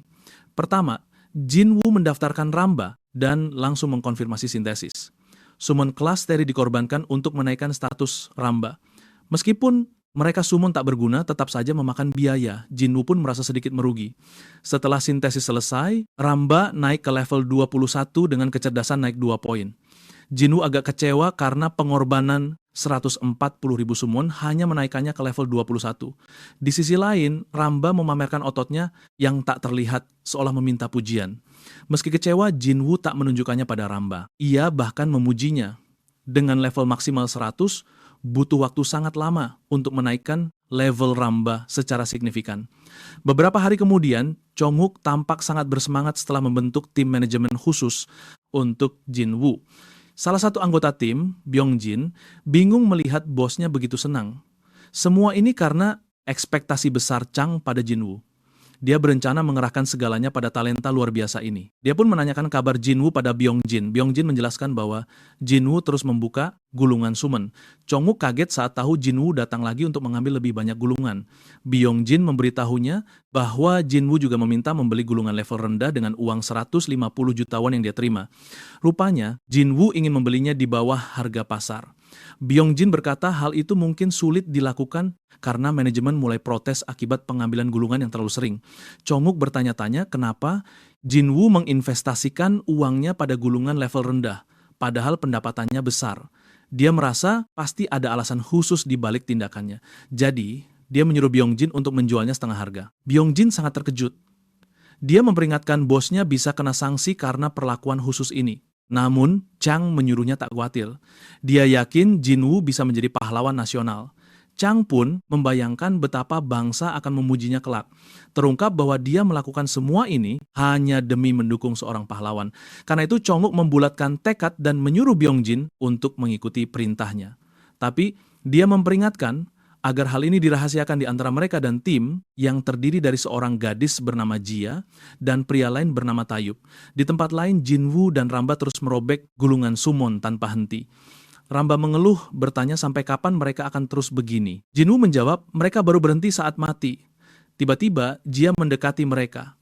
Ramba langsung membungkam mulutnya agar Jia tidak tahu dia bisa bicara. Jia memperkenalkan diri dan memberitahu bahwa dia datang terkait masalah pembelian gulungan sumen. Jinwoo bertanya apakah mereka setuju memberinya diskon, tapi Jia tidak langsung menjawab dan mulai bertele-tele. Meski begitu, Jinwoo tahu Jia hanya ingin menunjukkan seberapa besar usaha mereka untuk memenuhi permintaannya. Setelah cerita panjangnya, Jia berkata mereka memutuskan untuk menawarkan gulungan itu setengah harga. Dia mengumumkannya seolah sedang memberikan diskon keselamatan. Jinwoo jelas terkejut, tapi Jia memberikan kejutan lain. Dia menambahkan mereka juga akan menyediakan dana tambahan 100 juta won untuknya. Jinwoo terdiam mendengar berita itu. Jia memintanya untuk merahasiakan ini. Semua fasilitas ini diberikan karena mereka ingin membangun hubungan baik dengannya. Jinwoo setuju untuk merahasiakannya dan meyakinkan Jia bahwa dia mengerti pengorbanan mereka. Saat Jia pergi, Jinwoo merenungkan betapa besar dukungan Chonguk selama ini. Hal ini membuatnya bertekad untuk membalas budi. Caranya adalah dengan segera mendapatkan summon kelas X. Sayangnya, itu lebih mudah diucapkan daripada dilakukan. Setelah beberapa lama, tak ada kemajuan sama sekali. Ramba yang kelelahan mengeluh, tapi Jinwoo takkan berhenti sampai dia mendapatkan Blessed Dragon Mace dan Hangkyo sang instruktur. Namun, Ramba sudah muak mendengar suara robekan kertas. Tapi Jinwoo terus lanjut karena menyerah sekarang akan sia-sia. Setelah sejauh ini, setelah rentetan summon gagal, Jinwoo mulai berdoa pada semua dewa di alam semesta. Dan tiba-tiba doanya terjawab. Saat merobek gulungan lain, cahaya keemasan menyilaukan muncul mengingatkannya pada momen kemunculan Ramba. Yang mengejutkan, gulungan summon cluster itu berhasil mendapat mage naga ledakan X-Grade yang dinanti Jinwoo akhirnya muncul. Jinwoo dan Ramba menangis haru, usaha mereka akhirnya terbayar lunas. Awalnya mereka bersorak, tapi Jinwoo sadar harus memanfaatkan momen ini. Momen keberuntungan yang bisa membawa hasil lebih baik. Dia bilang pada Ramba untuk lanjut karena ini bisa jadi rentetan hoki. Ramba bingung, jadi Jinwoo menjelaskan konsepnya. Bertekad lanjut, dia pun merobek gulungan lagi. Sesuai harapannya, muncul Hongkyo sang instruktur bor, summon X-Grade lainnya yang selalu Jinwoo doakan. Ramba terpana dan mulai percaya soal rentetan keberuntungan itu benar-benar nyata. Jinwoo menangis melihat dua summonnya. Kerja kerasnya terbayar lunas. Seketika dia terpanggil. Hongkyo yang juga lama di karantina bertanya di mana dia. Dulu Hongkyo summon tak populer grade E dengan tempur lemah. Tapi Jinwoo tahu nilai aslinya obsesinya pada latihan. Skill pertumbuhannya membantu yang lain dan skill karismanya menekan summon lain. Meski skill ini biasa saja, Hongkyo tak kenal lelah. Namun, jika dia mendapat skill instruktur lewat pertumbuhan, potensi summon lain terbuka dan tingkat tumbuhnya meningkat. Artinya, dia bisa memperkuat summon lain, alasan Jinwoo unggul di peringkat dulu. Walau Jinwoo tampak antusias, Ramba tak mau dilatih jadi berotot. Saat Jinwoo menyapa sang instruktur, Hongkyo langsung mengenalinya sebagai Ginagot karena dialah yang memberi nama. Begitu Hangkyo yakin Jinwoo adalah tuannya, dia membungkuk hormat. Tak menyangka mereka akan bertemu lagi setelah karantina yang panjang. Jinwoo menatap bangga, kedua anak didiknya persis seperti yang dia besarkan. Naga ledakan lantas bertanya apa dia benar. Ginagot Jinwoo kaget karena ini pertama kalinya dia mendengar suaranya. Naga ledakan adalah mage gagal keturunan manusia. Namun, naga ledakan kuno bersemayam di hatinya, menjadikannya damage dealer api yang gila. Skillnya adalah gelombang naga ledakan, api berbentuk naga. Meski biasa saja, saat dibangkitkan oleh skill Hangkyo, dia mendapat skill bernama Predasi. Skill ini secara permanen meningkatkan damage gelombang naga ledakan setiap kali mengalahkan musuh level boss. Hanya Hangkyo yang bisa membuka skill ini pada naga ledakan, jadi cuma Jinwoo yang bisa memaksimalkan kemampuannya. Naga ledakan sangat bahagia saat tahu Jinwoo adalah tuannya, Dewa Jinuk. Dia mengungkap kerinduannya dan Jinwoo juga mengaku merindukannya, tapi sambil ngiler karena sepertinya ada alasan lain yang mencurigakan. Jinwoo lantas memperingatkan mereka hanya boleh bicara saat sepi dan jangan pernah memanggilnya Jinugot. Hangkyo dan naga ledakan setuju. Malam tiba, Jinwoo memutuskan pulang untuk istirahat. Begitu, tubuhnya rebah, Jinwoo langsung terlelap, sementara para sumonya berkumpul. Karena Hongkyo dan naga ledakan sudah lebih akrab, mereka saling menyapa. Setelah itu, naga ledakan berkenalan dengan Ramba. Lalu Ramba menyapa Hongkyo, mengingatkan mereka pernah kerja bareng sebulan. Dia coba pamer senioritas karena lebih dulu aktif. Namun Hongkyo langsung menepisnya dengan tatapan tajam, berkata mereka terlalu lemah, jadi klaim senioritas itu sampah. Ini membuat Ramba dan naga ledakan gemetar. Dia mengepalkan tangan, berkata mereka harus menjadi lebih bugar jika ingin berguna bagi Tuan. Hongkyo mengumumkan mereka harus latihan saat Jinwoo tidur. Dia beralih ke naga ledakan, memerintahkannya meditasi untuk merasakan mana dan janji akan membangkitkan predasi dimilikinya nanti. Naga ledakan mengangguk patuh bagai prajurit. Saat Hongkyo menatap Ramba, dia meringkuk di pojok ketakutan setengah mati. Hongkyo bilang dia harus melatih kekuatan untuk membangun kecepatan ayunannya. Ramba protes, peri tak seharusnya berotot. Tapi Hongkyo membalas apa dia tak mau berguna untuk Jinwoo. Ramba coba menjelaskan bukan begitu, tapi Hongkyo memotongnya dan menyuruhnya latihan dengan mengayunkan wajan. Tapi saat diminta mengayun 5.000 kali, Ramba nyaris meledak. Dia coba memanggil Jinwoo, tapi Hongkyo menyeretnya keluar seperti karung sampah. Sementara Jinwoo mendengkur dengan damai.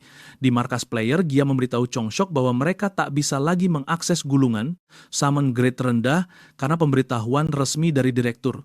Chongshok kaget dan heran kenapa direktur tiba-tiba peduli masalah sepele ini. Gia memberitahunya bahwa sang direktur juga menuntut laporan detail soal penggunaan semua gulungan yang telah mereka ambil. Hal ini jelas membuat Chongsuk resah dan Gia menyebut kalau saingannya, anggota Dewan Hisu, pastilah dalang di balik semua ini. Chonguk merasa kesal karena Hizu selalu menentangnya di setiap kesempatan. Gia memberitahu Chonguk bahwa ia telah menyiapkan laporannya, tapi mereka tak punya apapun untuk diberikan pada Jinwoo. Chonguk mulai panik karena waktu penyerahan gulungan hampir tiba, tapi matanya berbinar saat menerima pesan dari Jinwoo. Chang memberitahu Gia bahwa mereka tak lagi memerlukan gulungan itu karena Jinwoo bilang dia sudah mendapatkan apa yang dibutuhkan. Dengan begitu, Chonguk memutuskan sudah waktunya membalas perbuatan saingannya, Hizu. Sementara itu, Jinwoo menuju ke area gunung untuk mencari dungeon normal. Pada dasarnya, di dalam game ada 4 jenis dungeon, yaitu menara ujian, dungeon normal, dungeon harian, dan dungeon naga kekacauan. Dungeon harian adalah tempat material harian dikumpulkan, sementara menara ujian punya tingkat kesulitan brutal dibanding dungeon lain dan memungkinkan pemain mendorong batas mereka. Meskipun hadiah di menara ujian sangat besar, tingkat kematiannya juga sama tingginya. Berikutnya adalah naga kekacauan, sebuah dungeon penyerbuan di mana para pemain membentuk party untuk menantangnya. Tipe terakhir adalah dungeon normal yang coba dimasuki Jinwoo. Mereka juga disebut dungeon stage dan di dunia nyata mereka muncul secara acak. Pemain bisa menyelesaikannya dengan membentuk party, tapi Jinwoo tak memerlukannya karena dia pemain veteran. Beberapa menit kemudian Jinwoo tiba di pintu masuk dungeon normal. Setelah dungeon terbentuk, insiden dungeon break di mana monster keluar bisa terjadi jika dungeon itu dibiarkan terlalu lama. Jadi, Jinwoo bertekad menyelesaikannya dengan cepat. Penjaga dungeon meminta lisensi Jinwoo dan menyuruhnya masuk. Setelah memverifikasinya, saat Jinwoo memasuki dungeon, penjaga memperingatkannya untuk berhati-hati.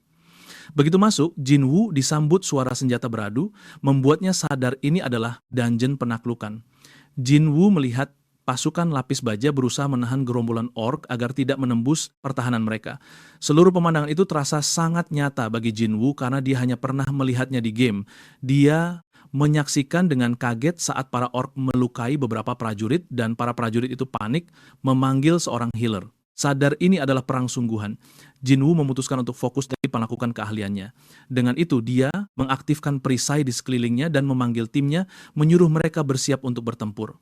Selain Ramba, Hungo, dan Blast Dragon, dia juga memanggil Golden Fairy peringkat D dan Minong peringkat D yang dia dapatkan dengan mengorbankan gorilanya untuk itu. Jinwoo tahu bahwa healer peringkat D terbaik adalah Golden Fairy, sementara Minong adalah tank peringkat D terkuat. Jinwoo menyuruh Ramba memberi Hongkyo buff kecepatan serangan dan menyuruh Blast Dragon memberi tembakan perlindungan untuk Hunyo dari belakang. Dia lalu memerintahkan Minong untuk langsung menuju pemimpin orc, karena pertempuran akan selesai begitu pemimpin orc raksasa di belakang berhasil dikalahkan. Inilah yang membuat dungeon penaklukan orc cukup sederhana. Minong mengikuti perintah Jinwoo dan saat dia mendarat di depan orc raksasa, orc itu langsung menyerangnya, tapi Minong menahan pukulannya. Pada Saat yang sama, Ramba memberi Hangkyo buff saat dia dengan cepat menebas sekumpulan orc dalam sekejap. Jinwoo cukup terkejut karena Hungo tampak lebih hebat dari ingatannya di dalam game. Jinwoo bertanya-tanya apakah itu karena dia ditandai sebagai panggilan peringkat X, tapi Jinwoo puas karena Hungo tampil lebih baik dari yang diharapkan, yang berarti membersihkan dungeon ini mungkin akan lebih mudah dari dugaannya. Sementara panggilan lain menjalankan tugas mereka, Golden Fairy memberikan dukungan penyembuhan pada Minong saat dia terlibat pertarungan sengit dengan pemimpin orc raksasa. Di saat yang sama, para prajurit merasa lega karena akhirnya punya kesempatan menang dengan bantuan sekutu yang kuat. Saat semua orang fokus pada peran mereka, Ramba, seperti biasa, berulah saat dia bermain-main di medan perang sambil menghindari senjata. Jinwoo segera menyadarinya dan membentaknya untuk berhenti bermain-main. Ramba dengan cepat meminta maaf sementara Hung menghajar orc yang melempar kapak ke arah Jinwoo. Sementara itu Blast Dragon mulai merapal mantranya saat bersiap memanggil apinya. Dia lalu mengaktifkan gelombang naga ledakan dan api besar berbentuk naga meletus ke depan, langsung memanggang para orc hingga matang. Pemimpin orc raksasa melihat para bawahannya terbakar menjadi abu, dan pada saat itulah dia sadar kalau dia dalam masalah besar. Tapi sebelum dia bisa berbuat apa-apa, Hunio melesat dan dengan satu tebasan mengirim kepalanya ke dimensi lain, menyelesaikan dungeon itu. Saat kelompok itu merayakan kemenangan tim pertama mereka, Blast Dragon naik ke level 5 dan kecerdasannya meningkat 2 poin. Hangkyo juga mencapai level yang sama, tapi kecerdasannya hanya meningkat 1 poin. Jinwoo dihadiahi gulungan pemanggilan tingkat menengah senilai 500.000 won. Karena bisa mendapat uang sebanyak itu hanya dalam 2 menit, Jinwoo pun memutuskan untuk misinya kini adalah mencari dungeon selanjutnya. Saat Ramba merayakan kenaikan level, Jinwoo justru termenung. Ia sadar betapa mudahnya meraup uang dari keahliannya. Maka ia bertekad mengubah total hidupnya dengan grinding tanpa henti. Sementara itu di markas, Chongguk sedang meratapi nasibnya yang malang. Gia mengomelinya karena taruhan bodoh itu. Ia heran dari mana Chongguk dapat kepercayaan diri gila itu. Chongguk membela diri, bilang Hizu yang memulainya. Jadi ia tak bisa menahan diri. Beberapa saat sebelumnya, ia berniat menemui Hizu untuk balas dendam, tapi ia langsung dibuat tak berkutik sebelum berbuat apa-apa. Hizu dengan sinis menuduh Chongguk buang-buang uang tanpa hasil. Ia juga menekankan bahwa talenta didikan Chongguk tak pernah masuk tim nasional. Hinaan itu membuat jantung Chongguk serasa berhenti, tapi ia tak bisa membalas.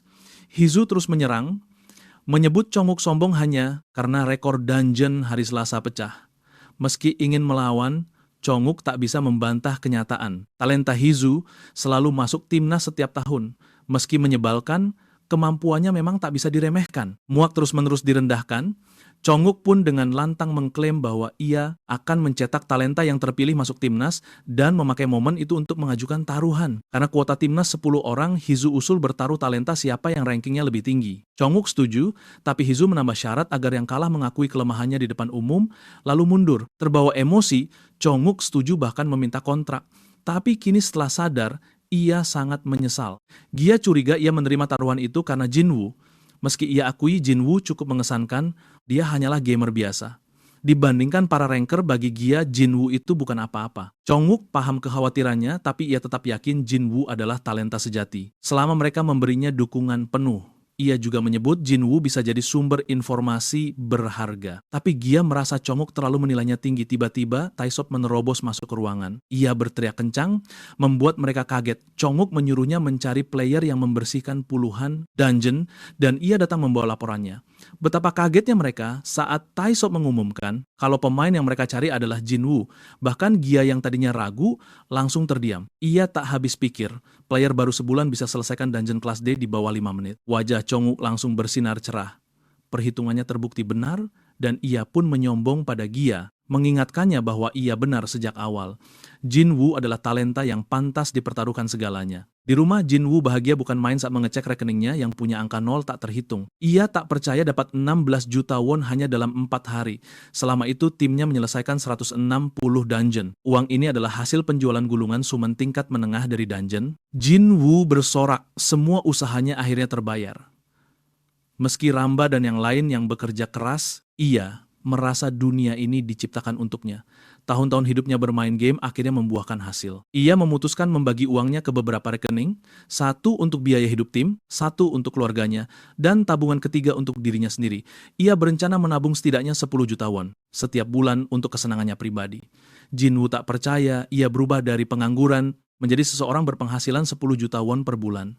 Ia juga membuat rekening terpisah untuk para summonnya. Uang memang penting, tapi nilai dirinya sebagai player jauh lebih krusial. Jinwoo memutuskan sudah waktunya melengkapi summonnya dengan rune dan equipment karena mereka semua telah melewati level 30. Cara terbaiknya adalah dengan farming di dungeon harian. Jinwoo tahu ia butuh summon inti agar prosesnya cepat. Ia pun mengecek pasar online para player. Tapi harganya yang gila hampir membuat arwahnya melayang. Jinwoo tak habis pikir, summon kelas C saja semahal itu, dan yang kelas B bahkan harganya minimal 200 juta won. Ia juga tak melihat ada summon kelas A atau S di pasar, yang mana itu wajar karena peluang mendapatkannya hanya 1%. Sadar tak bisa mendapatkannya dengan mudah, Jinwoo memutuskan untuk meminta bantuan dari markas. Kembali di sana, Byongjin tiba-tiba menerobos masuk ke kantor Chonguk, mengabarkan bahwa Jinwoo mengirimkan sebuah permintaan baru. Awalnya, Chongshuk sangat antusias untuk memenuhi permintaan itu dari sang prodigi nomor satunya. Namun semangatnya lenyap saat Byongjin menunjukkan daftarnya. Chongshuk benar-benar terkejut karena Jinwoo meminta mereka membeli summon dalam jumlah gila, senilai lebih dari 1 miliar won. Tak percaya, Chongshuk bertanya lagi pada Byongjin, memastikan matanya tidak salah lihat. Dia tak habis pikir dengan permintaan itu, karena markas pusat bahkan tak memberi hak istimewa semacam itu pada pegawai intinya, yang mana membuat Chongshuk sendiri terjebak dengan summon kelas C. Dia lalu bertanya informasi apa yang Jinwoo tawarkan sebagai ganti item di daftar itu. Byongjin menjawab itu adalah metode rahasia untuk time attack di semua dungeon harian. Chongshuk merasa ini pertukaran yang berani karena Jinwoo menawarkan banyak hal, bukan informasi sepotong-sepotong. Meski permintaannya gila, dia yakin ini sepadan dan dengan percaya diri berkata pada Byongjin bahwa dia akan mencoba meyakinkan direktur. Sayangnya, kepercayaan diri Chongshuk tak berarti apa-apa karena sang direktur langsung menolak proposalnya. Diliputi frustrasi, Chongshuk meluapkan amarahnya, mengatakan bahwa negara mereka selalu jadi juru kunci karena tak ada yang berani ambil risiko sepertinya. Tachop bingung melihatnya membuat keributan, dan Gia menjelaskan semuanya. Gia tak kaget permintaan itu ditolak karena daftar permintaan Jinwoo memang sedikit berlebihan. Dia berharap ada lebih banyak orang yang bersemangat seperti Chongshuk. Tayo bertanya apa yang dikatakan direktur, dan Chongshuk menjelaskan direktur ingin bukti bahwa Jinwoo bisa menyelesaikan dungeon itu. Tapi masalahnya adalah Jinwoo butuh summon tingkat tinggi itu untuk menjalankan rencananya. Gia yakin ini akan jadi jackpot besar jika informasi Jinwoo soal menyelesaikan semua dungeon harian itu benar. Chongshuk juga yakin ini kesepakatan bagus, tapi para petinggi di markas pusat terlalu bodoh untuk mengakui kehebatan Jinwoo. Gia berkata pada Chongshuk bahwa harga yang Jinwoo minta tak seberapa dibanding nilai yang dia tawarkan. Chongshuk tak percaya mendengarnya karena lebih dari 1 miliar won jelas bukan uang receh. Tiba-tiba Gia menawarkan untuk menyediakan dananya sendiri, membuat mereka terpana. Ini mengingatkan Chongshuk bahwa latar belakang Gia bukanlah orang biasa. Rupanya Gia adalah cucu keempat dari Daum Group, konglomerat nomor 1 Korea Selatan. Pada dasarnya, dia terlahir dengan sendok emas dan mendapat pendidikan terbaik yang bisa dibeli. Namun, dia melepaskan hak manajemen perusahaannya karena dia lebih tertarik pada para player. Dan saat ini, player yang paling menarik perhatiannya tak lain adalah Jinwoo, karena untuk seorang pemula, dia tahu terlalu banyak. Fakta bahwa Jinwoo berani bernegosiasi dengan negara juga hal lain yang menarik perhatian Gia. Semua inilah yang mendorong Gia untuk membuat agensi khusus untuk Jinwoo. Dia ingin berinvestasi padanya dan meraup untung dari informasi yang dia berikan. Agensi baru ini akan terpisah dari markas pusat dan punya pendekatan yang benar-benar baru. Saat Chongshuk bertanya lagi padanya, apa dia yakin akan menghabiskan uang sebanyak itu, Gia justru bingung. Dia mengingatkannya bahwa saldo banknya bukanlah sesuatu yang perlu dia khawatirkan dan Chongshuk merasa bodoh menanyakan itu pada seorang pewaris chaebol. Gia meyakinkannya bahwa uang itu bukan apa-apa baginya, tapi dia memutuskan bertemu Jinwoo dulu sebelum mengambil keputusan akhir. Keesokan harinya, Gia mengatur pertemuan dengan Jinwoo di restoran mewah. Jinwoo langsung mendapat perlakuan bintang 5 begitu, masuk, membuatnya merasa markas pusat memberinya perlakuan yang sangat istimewa. Saat Gia mengiriminya pesan untuk bertemu membahas jawaban permintaannya, dia cukup terkejut. Dia tidak menyangka mereka akan memutuskan secepat itu hanya untuk sebuah informasi yang dianggap sepele.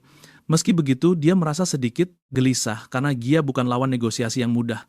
Tapi berkatnya, Jinwoo bisa datang ke sebuah restoran yang lebih mewah dari hotel bintang 5. Perlakuan yang dia terima di pintu masuk membuatnya merasa sangat tidak pada tempatnya.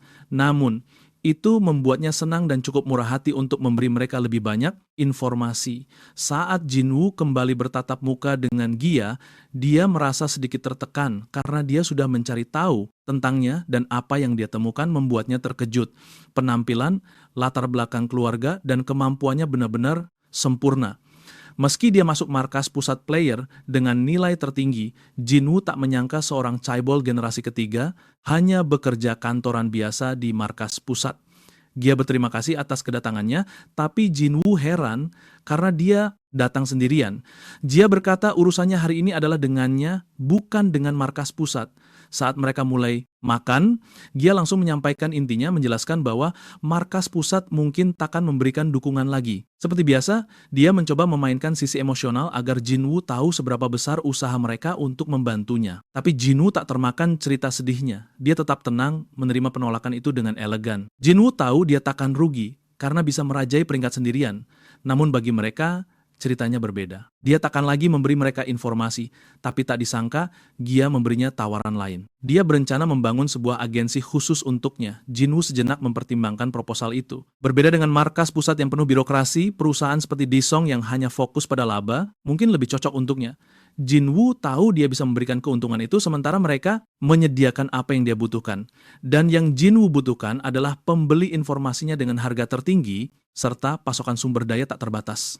Merasakan keraguannya, Gia mulai membeberkan keuntungannya. Dia menjamin grup Desong akan memberinya penanganan profesional dan dukungan penuh tanpa batas. Jinwoo terkejut mendengarnya, tapi yakin ini pilihan terbaik karena uang tidak pernah bohong. Jinwoo mulai memujinya, sementara Gia terlihat sangat menikmati setiap sanjungan yang diberikan. Merasa sudah sepaham, Gia menjelaskan detail proposalnya dan berjanji akan datang besok untuk finalisasi. Dia lalu menyuruh Jinwoo memeriksa summon permintaannya, tapi Jinwoo kaget karena mereka bahkan belum menandatangani kontrak. Namun, Gia bilang dia sudah bersiap, Jinwoo setuju atau tidak. Dia meminta Jinwoo menganggapnya sebagai hadiah. Jinwoo takjub melihat seorang konglomerat bisa memberi hadiah miliaran, tanpa berkedip sedikit pun. Keesokan harinya, Jin mencari Jinwoo karena sudah lama tak ada kabar darinya. Dia dengar kakaknya pindah dan penasaran apa yang dilakukannya. Tiba-tiba, Gia lewat di depannya membuat Jin benar-benar terpesona. Saat diamati, dia sadar wajah Gia tampak familiar, seperti yang pernah dilihatnya di medsos. Otak Jin mendadak ngelak, mencoba mengingat di mana dia pernah melihat wajah itu. Sesaat kemudian, rahangnya jatuh saat akhirnya teringat identitas Gia. Di saat yang sama, Jinwoo berlatih sementara Heungyo menggembleng para summon, bertekad mengubah mereka jadi tim impian. Tiba-tiba dia merasakan ada yang mendekat dan memberi isyarat agar yang lain diam. Tak lama, Gia pun tiba dan semuanya akhirnya beristirahat. Dia melihat Jinwoo sudah berlatih sejak pagi dan memperhatikan summon-summonnya yang berdiri kaku. Namun, dia juga sadar ada beberapa wajah yang belum pernah dilihatnya. Jinwoo bilang mereka adalah tim utamanya dan akan memperkenalkannya nanti. Dia lalu buru-buru memberi kode agar mereka melanjutkan latihan di tempat lain. Setelah mereka pergi, Gia memberikan hadiah yang dijanjikannya kepada Jinwoo. Hadiah itu diberikan dalam bentuk fitur trade. Jinwoo ingat, trade ini sama seperti di dalam game yang mendukung pertukaran antar pemain. Dalam game, pemain bisa jual beli, menukar item, dan negosiasi harga. Begitu kesepakatan tercapai, pertukaran pun berhasil. Namun, sistem akan memburu dan mengutuk sampai mati setiap pemain yang berani menipu. Jinwoo memeriksa summon dari Gia dan terkejut karena wanita itu berhasil menemukan semua yang ada di daftarnya. Dia langsung menerima pertukaran itu dan berterima kasih atas hadiah berharganya yang dianggap Gia bukan apa-apa. Selanjutnya, Gia menunjukkan kontraknya, mengajak Jinwoo membahas syarat kesepakatan mereka. Gia lalu memberitahunya nama agensi barunya adalah Eubek, gabungan dari nama keluarga mereka. Dia menawarinya 70% saham. Dirinya mengambil 25%, sementara sisa 5% untuk Cheonggu. Dia memberitahu Cheonggu akan tetap di markas pusat untuk terus mendukung mereka, sementara Taegyu dan Byungjin akan direkrut ke agensi baru. Jinwoo bingung bagaimana caranya karena Taegyu dan Byungjin sudah bekerja di markas. Tapi Gia bilang mereka sudah mengundurkan diri dengan senang hati setelah dia menawari mereka gaji 3 kali lipat. Tetap saja, Jinwoo ragu menerima tawarannya. Dia merasa memiliki 70% saham itu tidak adil bagi Gia. Namun, Gia meyakinkannya kalau dia serius dengan tawarannya. Dia berencana memaksimalkan nilai 25% sahamnya. Lagi pula, dia tak khawatir soal hak suara karena ini perusahaan satu orang. Gia memberinya saham sebesar itu karena ingin membangun sebuah hubungan di antara mereka yang merupakan hal terpenting dalam setiap bisnis. Jinwoo akhirnya menyetujui syaratnya dan menandatangani kontrak membuat Gia senang. Dengan itu, kesepakatan mereka pun terjalin, siap untuk menciptakan keajaiban bersama. Tiba-tiba, Hongyo melompat ke semak-semak saat merasakan ada gerakan. Beberapa detik kemudian, dia muncul, menyeret Jin dan summon bayangannya di bagian kaki. Seperti daging untuk disembelih. Jinwoo kaget melihat adiknya dan langsung bertanya apa yang dilakukannya di balik semak-semak. Tapi, Jin masih syok akibat tangkapan Hongyo. Setelah Gia pergi, Jinwoo menginterogasi Jin untuk mencari tahu kenapa dia mengendap-endap. Dia baru tahu adiknya adalah penggemar Gia dan diam-diam mengikutinya. Jin panik dan menyangkal tuduhan itu. Ia bersikeras bukan penggemar gila Jia Seong dan hanya mengikuti karena penasaran. Tapi Jinwoo menyebutnya tingkah penguntit klasik dan langsung menanyainya, kenapa harus mengendap-endap jika tak ada niat buruk? Melihat Jin terus mengelak, Jinwoo pun memakai efek status kejujuran padanya. Tak bisa lagi berbohong, Jin akhirnya mengaku kalau dia memang memata-matai untuk membongkar rahasia kakaknya. Dia langsung menerjang Jinwoo, ingin tahu bagaimana kakaknya bisa kenal orang sepenting Jia. Rentetan pertanyaan keluar tanpa jeda, membuat Jinwoo tak bisa bernapas. Sebelum pergi, Jia sempat menyapa Jin, membuatnya serasa terbang ke langit. Namun Jia tak bisa lama. Ia berharap bisa bertemu keluarga Jinwoo lain kali sesuai kontrak. Jin terus merengek pada Jinwoo agar menceritakan pertemuannya dengan Jia. Bahkan ia mulai mengeluarkan jurus air mata buayanya. Jinwoo akhirnya luluh dan menceritakan semuanya, termasuk fakta kalau dirinya adalah seorang gamer terkenal. Ia juga menjelaskan rekor dungeon dan bagaimana ia bertemu Jia di markas. Jin langsung bertanya apakah game itu Battle of the Summoners. Namun, Jinwoo sontak mengelak dan bilang itu game lain. Ia lalu berbohong pada Jin kalau dia hanya main game itu selama setahun demi menyembunyikan identitas Dewa Jinwoo. Tetap saja, Jin kaget kakaknya tahan memainkan game ampas selama setahun. Dengan bangga, dia menyenggolnya, bilang kalau obsesi gamenya akhirnya berguna. Jinwoo ingin mengatakan kebenarannya, tapi ia urungkan niatnya. Mengetahui terlalu banyak hanya akan membahayakan Jin. Keluarganya sudah terlalu banyak berkorban selama 3 tahun ia koma. Jinwoo tak mau menyeret mereka ke masalah pelik. Melindungi mereka adalah prioritas utamanya. Dan untuk itu ia harus menjadi jauh lebih kuat. Jin pun bertanya kenapa baru sekarang Jinwoo cerita. Jinwoo meyakinkan ia memang berniat memberitahunya. Dia meminta Jin merahasiakannya dari orang tua mereka dan berjanji akan menjelaskannya sendiri nanti. Saat itu Jinwoo melihat summon Jin terbang berisik seperti lalat sementara yang lain berusaha diam. Hunko yang kesal mencoba menangkapnya. Jinwoo bertanya pada Jin kenapa Dark Elf-nya bertingkah aneh. Ia menyarankan Jin mencari Shadow Wolf karena tanpanya Dark Elf itu hanya akan jadi ampas tak berotak. Jin kaget karena tak pernah mendengar summon bernama Shadow Wolf. Jinwoo menjelaskan kalau itu summon kelas B. Jin bingung bagaimana caranya mendapat summon langka kelas B itu. Dia pun iseng mencarinya di marketplace dan matanya hampir copot melihat harganya yang gila-gilaan. Jin langsung protes pada Jinwoo, mana mungkin dia bisa mendapatkan 500 juta won. Butuh waktu 20 tahun untuk mengumpulkannya. Namun, Jinwoo tampak tenang dan berjanji akan mendapatkannya dalam sebulan. Jin pun tertawa terbahak-bahak, tak percaya dan meminta kakaknya jangan membual. Dia menyuruhnya jangan sok keren hanya karena jadi gamer setahun sebelum Awakening. Jin bilang dia akan menabung sendiri untuk Shadow Wolf itu. Tapi Jinwoo tetap pada janjinya, jangan shock ya kalau aku memberikannya nanti. Dia lalu pergi bersama summonnya sebelum Jin sempat membalas.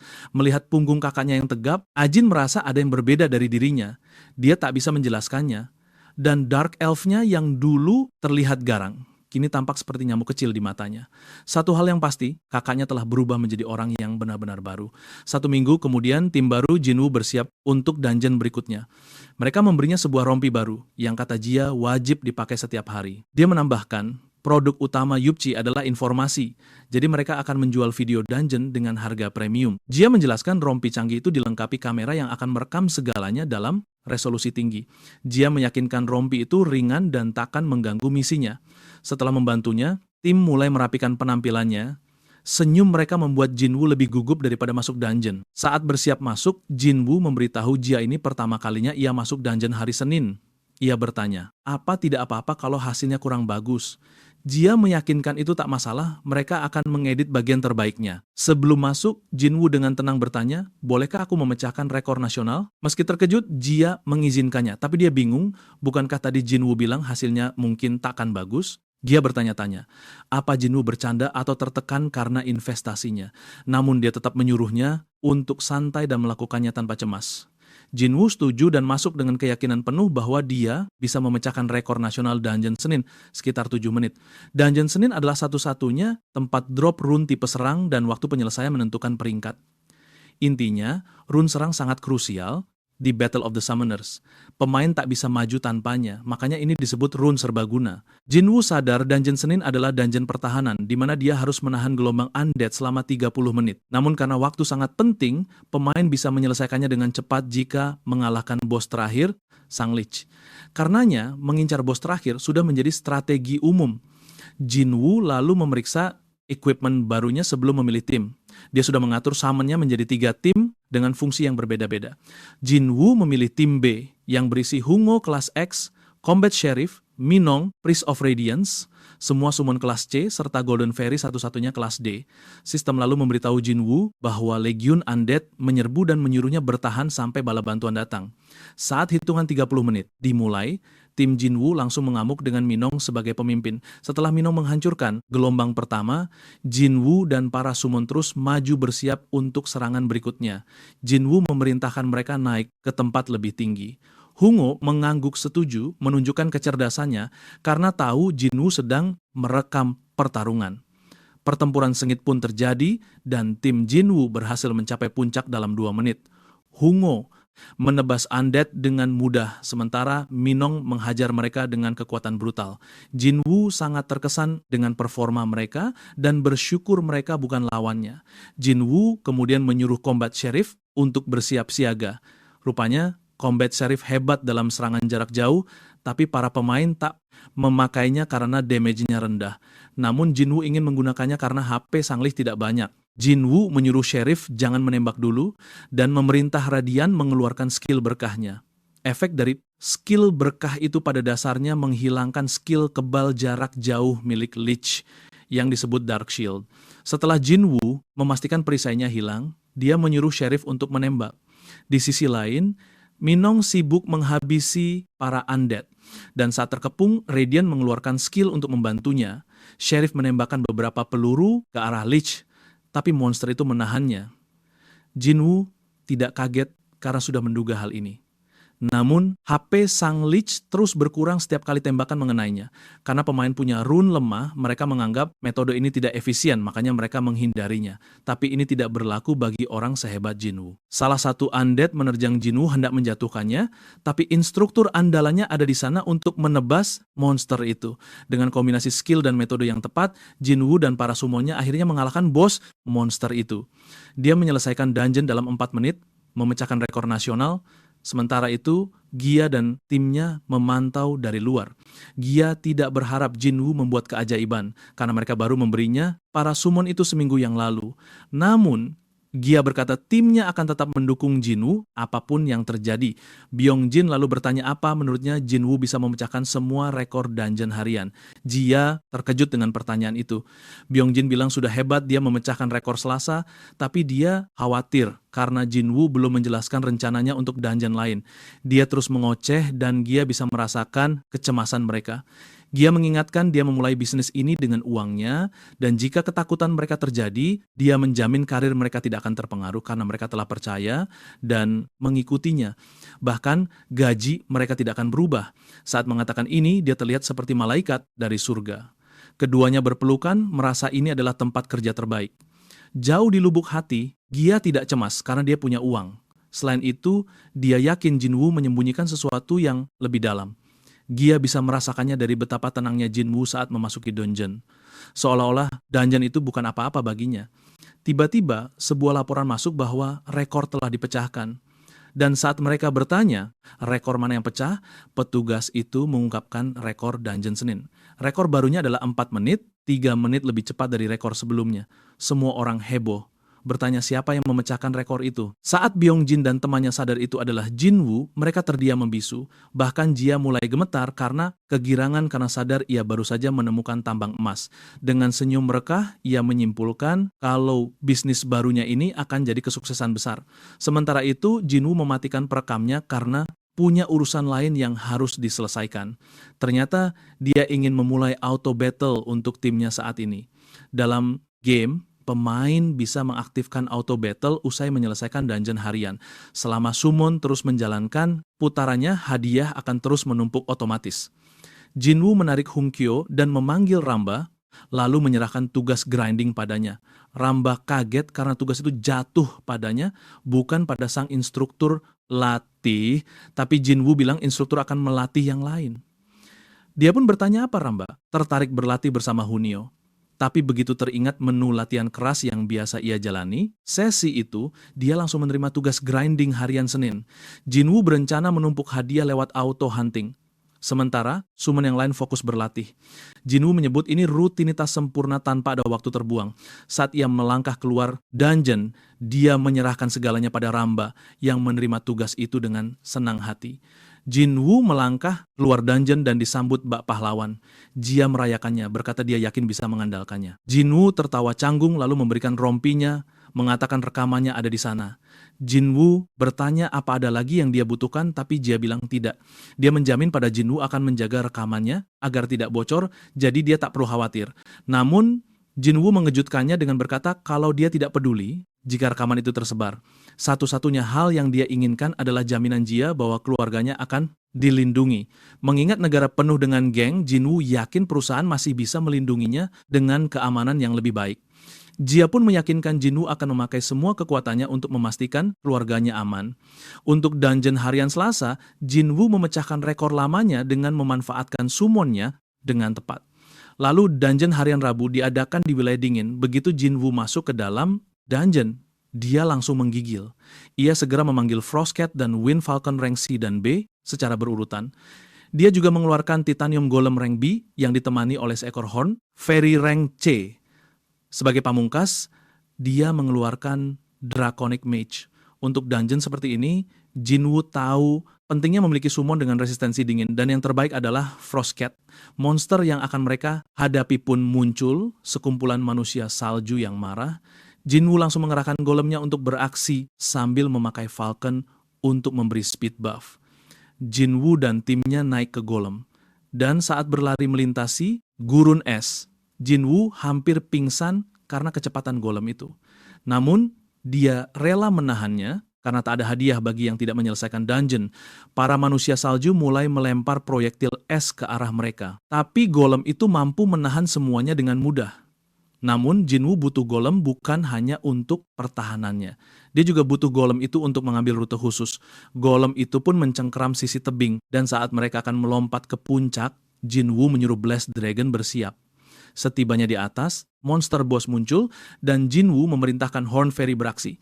Peri itu mengeluarkan cairan mudah terbakar yang dipakai Blast Dragon untuk memperkuat apinya. Seluruh area dilalap api, membunuh monster boss. Dalam sekejap, Jin-woo merayakan pencapaian luar biasanya karena berhasil menyelesaikannya dalam 4 menit. Di tengah perayaannya, dia ambruk karena mabuk perjalanan. Setelah kejadian ini, berita tentang Jin-woo menyebar luas. Semua orang bertanya-tanya siapa dia. Perhatian publik pun mulai beralih padanya, karena semua yang dilakukannya bukanlah kebetulan. Media besar memasang wajahnya di halaman depan, mereka dengan pertanyaan besar siapa dia. Player lain juga mulai tertarik pada kasus Jin-woo karena dia terlihat seperti orang biasa, tapi bisa memecahkan rekor player terbaik. Saat dia bersiap menantang dungeon Kamis, semua orang fokus padanya. Bertanya-tanya apakah dia akan mencapai batasnya. Ketika Direktur Dewan mendengar ini, dia memanggil asistennya untuk bertanya tentang Jin-woo. Keduanya sadar, Jin-woo adalah orang yang sama, yang diajukan Chong-ok pada mereka. Mereka ingat Jin-woo ingin summon sebagai ganti informasi, tapi mereka menolaknya kecuali dia memberi informasi lebih dulu. Kini, sang direktur sadar Jin-woo benar-benar hebat, dan dia menghela napas frustrasi. Direktur itu mulai menyesal tidak mendekati Jin-woo saat mereka punya kesempatan, karena dalam politik, hasil adalah segalanya. Dia tahu betapa besar keuntungan yang bisa mereka dapatkan saat itu. Seandainya mereka mendukung Jinwoo seperti kata Chang, sang direktur menyalahkan Hyu dalam hati karena mereka baru saja kehilangan sumber emas yang datang dengan sendirinya. Sang direktur lalu memerintahkan sekretarisnya untuk mendekati Jinwoo dan membawanya kembali, tak peduli biayanya. Bicara soal hadiah dungeon harian, ternyata dungeon Senin dan Rabu memberikan rune dan Selasa memberikan abrasif. Sementara dungeon Kamis hadiahnya adalah buku skill. Dan dungeon inilah yang akan ditaklukkan Jinwoo.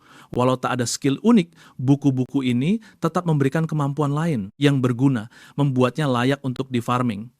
Ini juga berarti Jinwoo tak perlu lagi repot-repot menyelesaikan dungeon minggu yang juga berisi buku skill. Lagi pula, dungeon hari Kamis jauh lebih mudah membuat mereka bisa libur di hari Minggu. Tak lama, monster boss pun muncul dan yang mengejutkan, dungeon Kamis adalah sebuah boss rush. Begitu masuk, pemain langsung berhadapan dengan bos yang punya pertahanan gila. Metode normalnya adalah memakai serigala putih untuk meruntuhkan pertahanannya dengan spam serangan. Namun, Jinwoo tak mau repot karena semua bisa dihancurkan jika punya damage per second yang cukup. Jinwoo sadar video ini tak bisa dijual sebagai guide karena ia menaklukkannya dengan summon level maksimal. Jadi, Jinwoo memutuskan untuk tetap memakai cara standar, menggunakan serigala untuk menghancurkan pertahanan musuh. Bahkan tanpa summon terkuatnya, ia masih bisa menang karena monster boss golem tanah ini punya satu titik lemah, kepalanya. Jinwoo memerintahkan para summon menyerang kepala golem dan mereka pun melepaskan rentetan serangan ke kepala monster itu. Serangannya begitu dahsyat hingga kepala golem hancur dalam sekejap dan bosnya berhasil dikalahkan. Jinwoo menyelesaikan dungeon dalam 5 menit, senang karena bisa memecahkan rekor walau hanya selisih 1 menit.